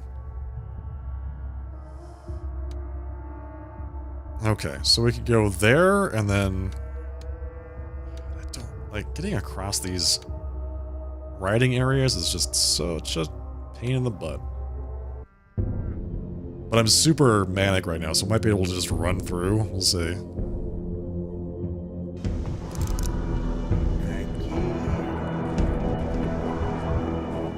Стой, стой, стой, степась. Какими судьбами? Гля, лепил. Стой, падла. Доктор, прости. That's what I thought. By the way, they grab you and turn you to them. It's not me turning my camera to them. That is them forcing me to face them. This is the wrong exit.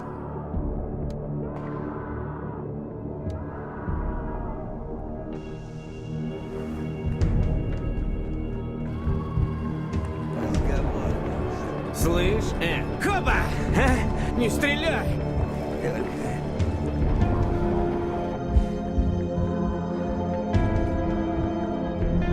Мало мы вас вешали. Стой, стой, стой! Okay, so... Yeah, we're in the right direction. Right? Don't have to take a left here? Yes. Гля, лепил. Какими судьбами?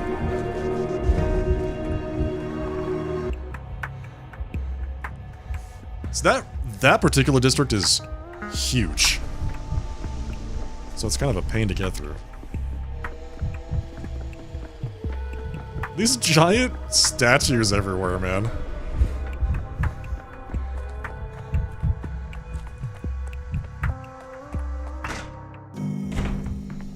Hey, buddy.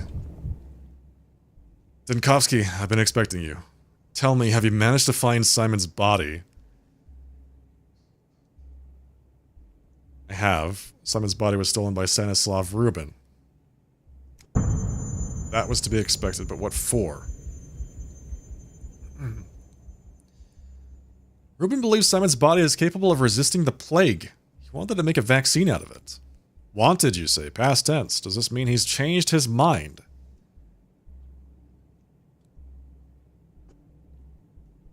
No. Unfortunately, he saw his plan through. He's used the whole corpse in his experiments. Everyone grieves in their own way. Some wear mourning clothes, others join the convent, and still others steal the body of the man they idolized and rip it open in hopes of making a vaccine. What do you think, Dankovsky? What made him believe that Simon's body could heal anyone? I believe he's crossed the line between veneration and sacrilege. Oh? You seem to take what he's done to the body quite personally. Thank you for your help, Dankovsky. We truly appreciate it. What awaits him? Does it matter? You have more urgent business to attend to. Why do you care about the nuances of our local justice?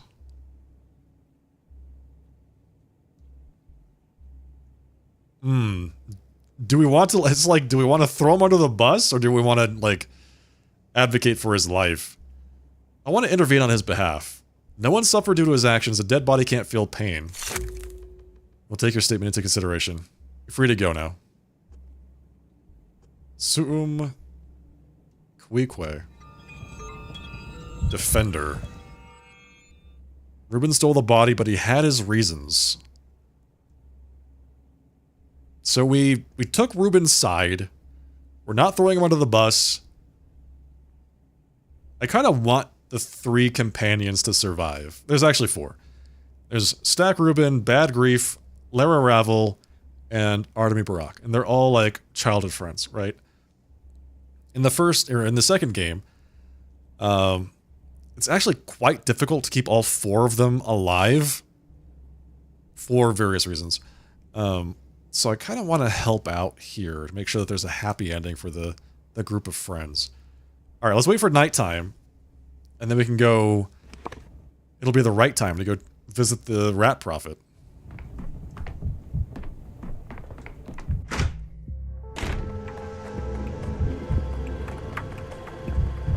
It's 4:30.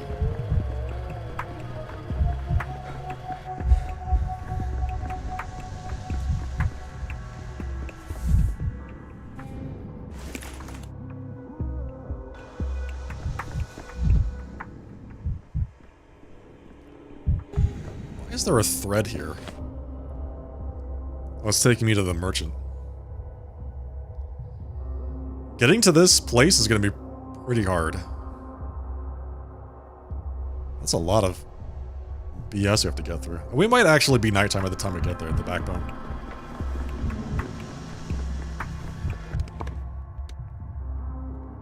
Okay. Yeah. That's the way. It's going to take us 23 minutes.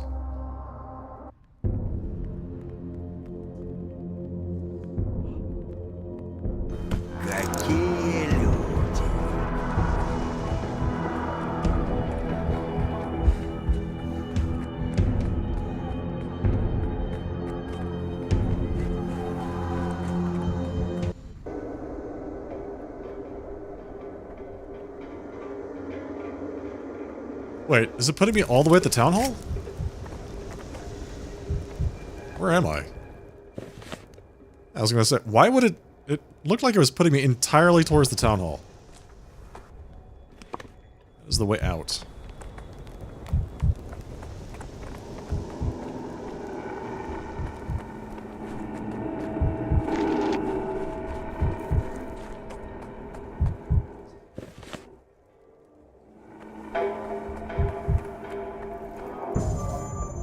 I died?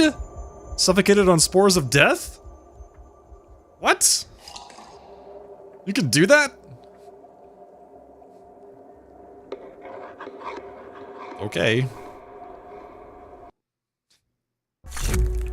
I'll have to make sure I don't have, like, low hit points going through there again. That's weird. Alright, so what have I done versus not done? Okay, so I interceded on Stack's behalf. We're just heading over to the Rat King. Got it. That's all we were doing.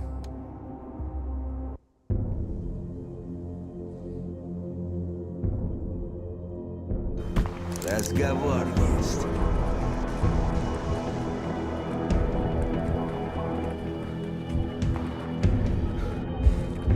Не бойся, не бойся.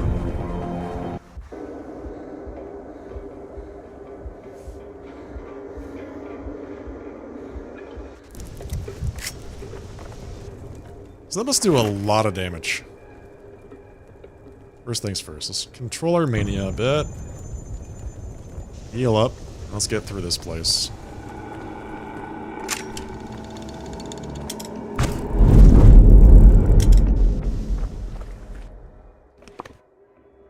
Okay. That does a lot. That does do a lot of damage. Whoa! I didn't even know those things existed.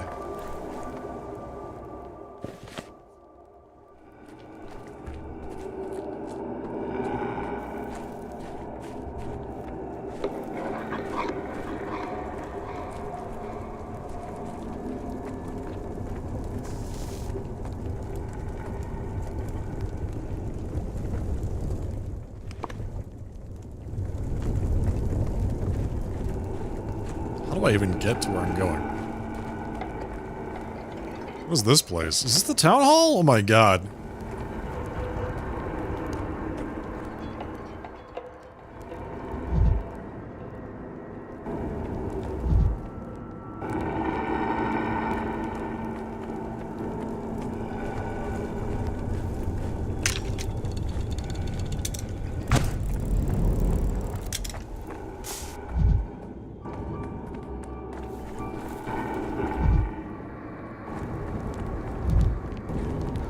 So this is it.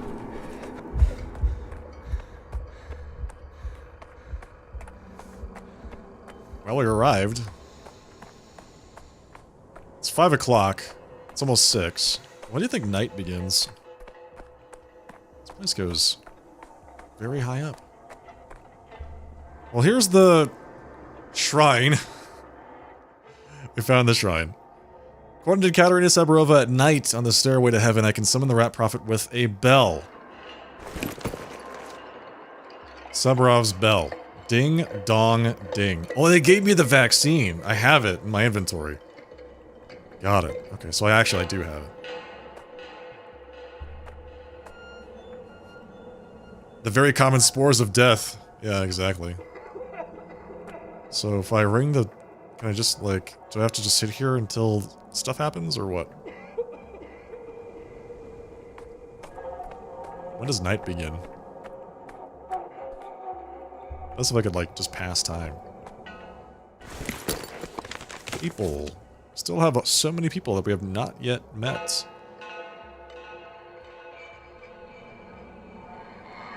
Oh, we've met all of the pieces. Not all of the queens, though. Interesting. Like, we've only met 2 queens. The High Respects and the Changeling. Isidore Barak. Dead. Simon Kane. Dead. All these other people. The pawns. Stack Reuben is a pawn? Interesting. Advanced pawns. Hypat Water Carrier. I guess it's because we consider him to be slightly more useful than Stack Reuben.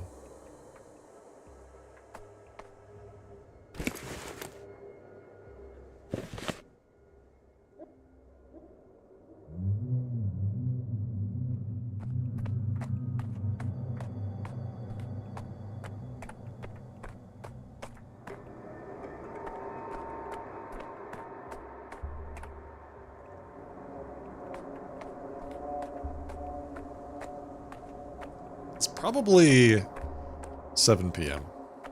or 8 p.m. As if I could, like, just click on something to pass the time.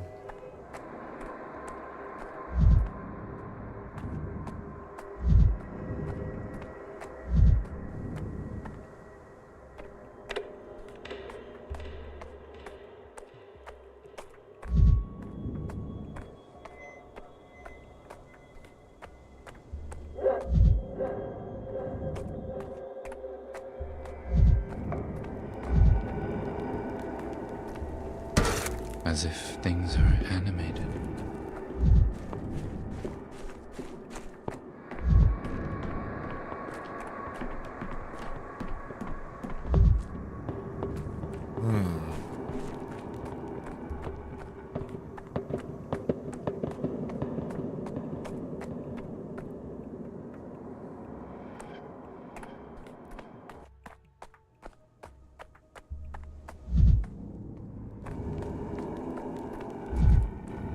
What's this thing over here?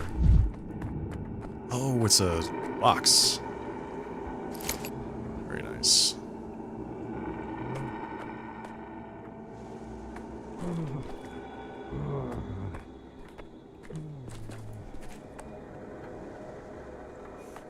Who's making that noise? I don't see anybody that should be able to make that noise. Where are you?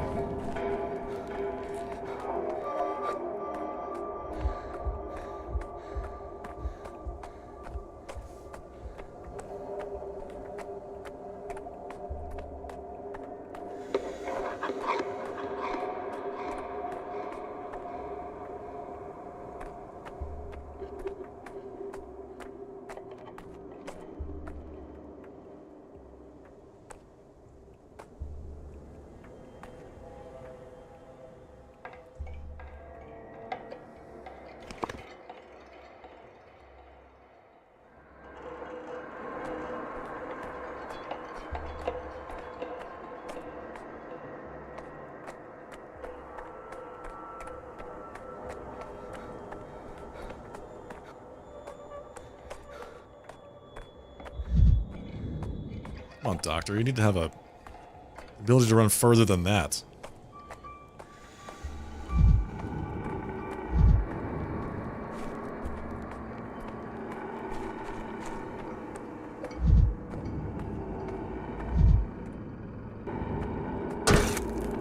You're too high-strung.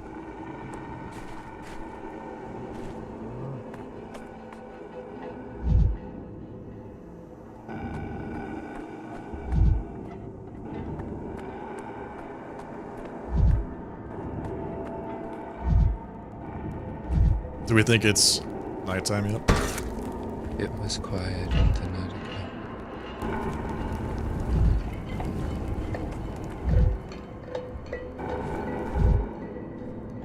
Interesting. Oh, that's one of the bonfires on the other side there. I'm like trying to figure out what all these things I can see when I'm highlighting stuff actually are. It doesn't highlight the way you'd expect. Is it time? 7:30.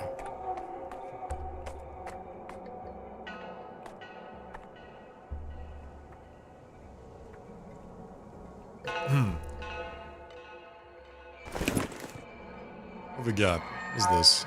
Morphine crystals.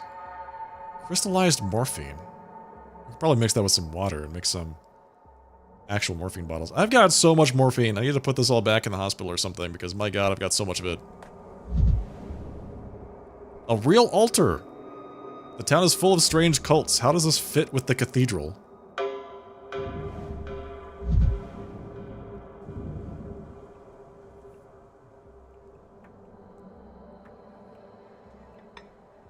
Strange cults.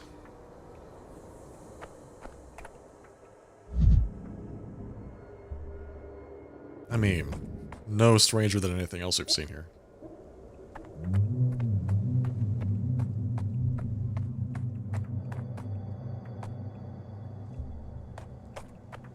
So they did say that, somebody did say that there was a door that appeared at the top of one of these places. Curious if I'll ever see anything like that. He was just kidding around at the time, but still, makes me wonder. This feels like the kind of game that would do that, unironically.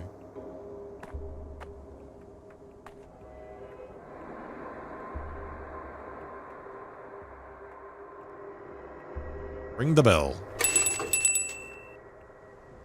Oh! Rat Prophet. A thing from the dark. Actually, just a dwarf in a mask. Surely another joke by Mark Immortel. What do you want to hear, human? Sabarova wasn't lying. Look at you, showing up and ringing the bell. Such useless creatures. Noise is the only thing humans know how to make. Wretched beasts.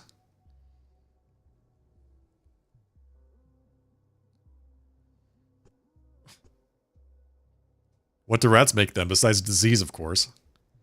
You're not only hairless or clueless, too. Rats are the cleanest, smartest creatures on this filthy earth. Do you know where the sand pest comes from? You summoned it yourselves. The plague only comes to cities.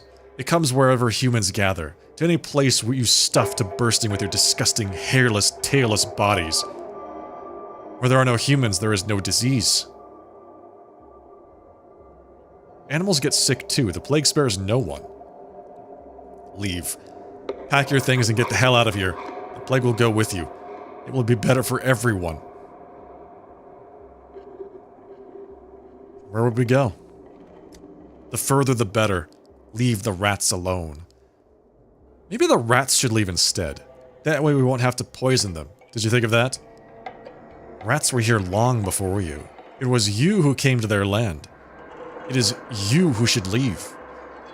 I can already see it in your eyes. The thought to poison my kind will come to you any day now. Don't do it. Show mercy for my kind, human. And I'll make it worth your while. What do you have to offer? See, human, you're already haggling. Greedy! Humans deserve nothing but contempt. But I do have something I can offer you. Leave my kind alone, and I promise you won't regret it.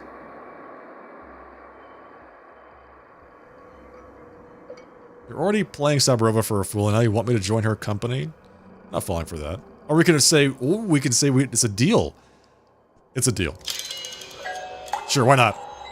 Pest control. Systematically exterminate all small rodents, insects, and pests. So, he gave us the idea to kill all of the rats, and then he's going to reward us for not using the idea to kill all the rats. How did I not think of clearing the town of rodents before? Perhaps the plague will subside. Alright, I think that's all of the things to do today. We need to get the vaccine. We need to examine the white vaccine that we got from Stack. Stack is, not not useless after all, it seems like.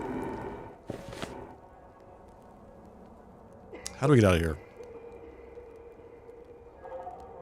Alright, I think we gotta... Yeah, let's do this. We're gonna take the really long way back home, but it's gonna go very smoothly, I think.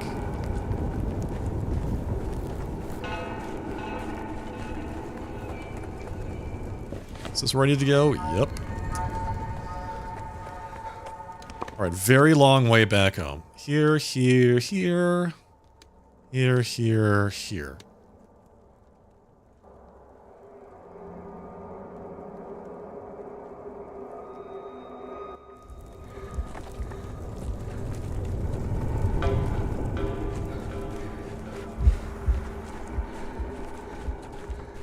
I am Dr. Dankovsky. I go wherever I want.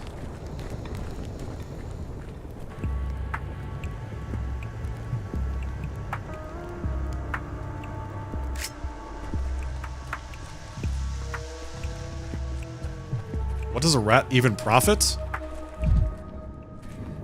Prophesize? I don't know. He's like Rat Jesus, you know? How am I supposed to know? Thank you, 33.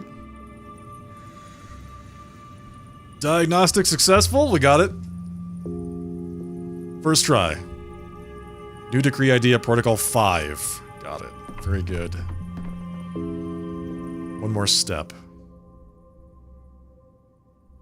All diagnoses were correct. A working proto-vaccine is prepared. Another day for the town was snatched from the clutches of the plague. So let's examine this white vaccine. An incredible composition. I see a connection to the phenomenon I called amalgam. If I partake of Simon's final remains, time will yield before me. The shattered will mend. Beyond the periodic table.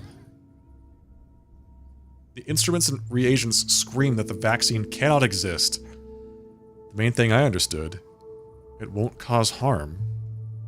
In case I decide to take the vaccine, I'll leave it on the bedside dresser. I feel there is no rush. Okay, got it. So that's basically to help fix something if we, something goes wrong. In her presence, I can breathe. Eva demands nothing. Let's review our decrees. Okay. Quarantine. What did we do for this one? We did water filtration, quarantine, vaccine day 4. So we can do vaccine day 5. This will... Oh, we have to reduce unrest. So let's lift the quarantine, replace it with the vaccination. Nope. Why? We need 5 more orderlies. We can't even do this because we don't have enough orderlies. How do we get more orderlies? The hell?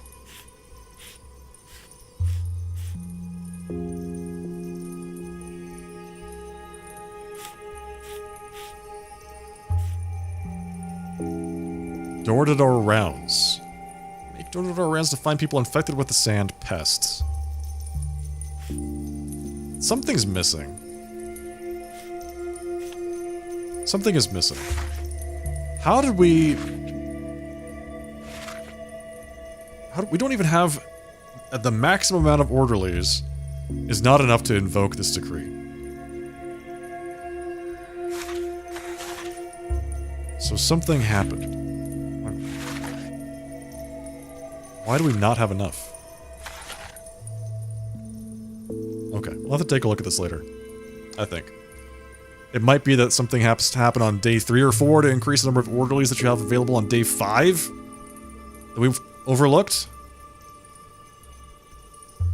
In any case, we've got the vaccine, but we cannot actually use it.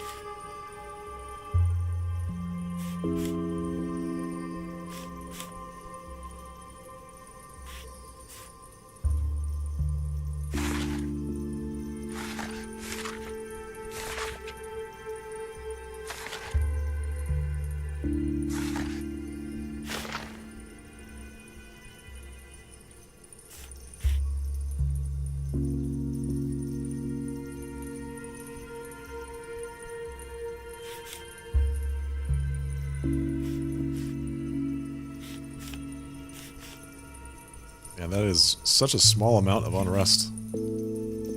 Lost.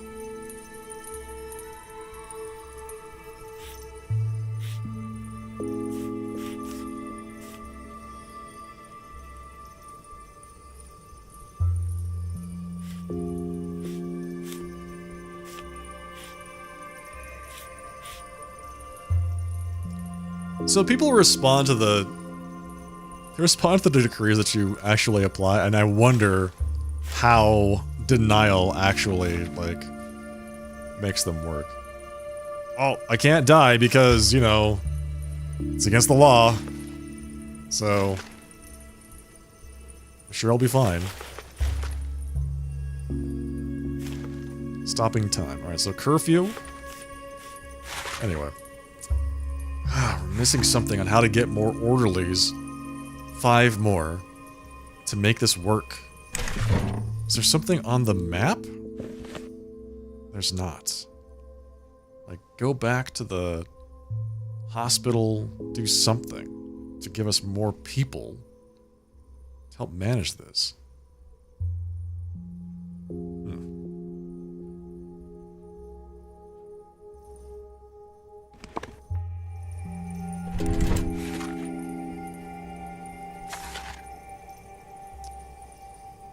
You have to schedule your death tomorrow, exactly. Cannot die today. It is against the law.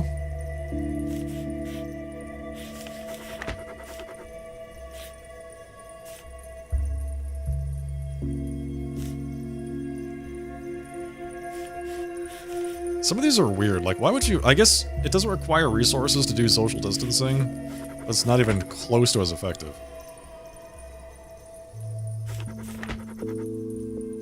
Okay, we can do water filtration. That raises the body counts. The toll. I really want to get the frickin' vaccine out there. Minus 200 contagion.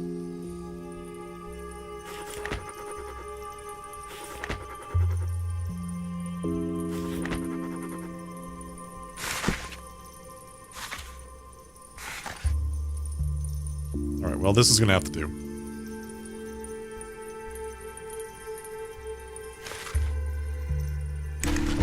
Alright. Let's continue to day 6. We're not skipping time. This is the only place you can skip time, by the way.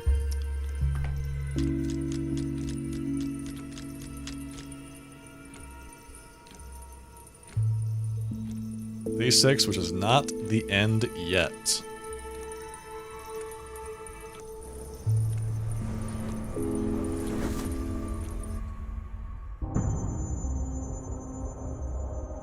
So this day is brand new. We didn't have access to day 6 until we made some changes to days 2 through 5.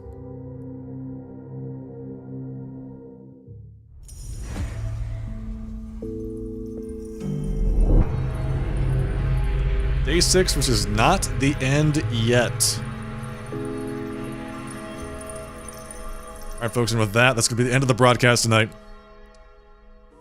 Thank you so much for joining me for another episode of Pathologic 3. This game is a lot of fun.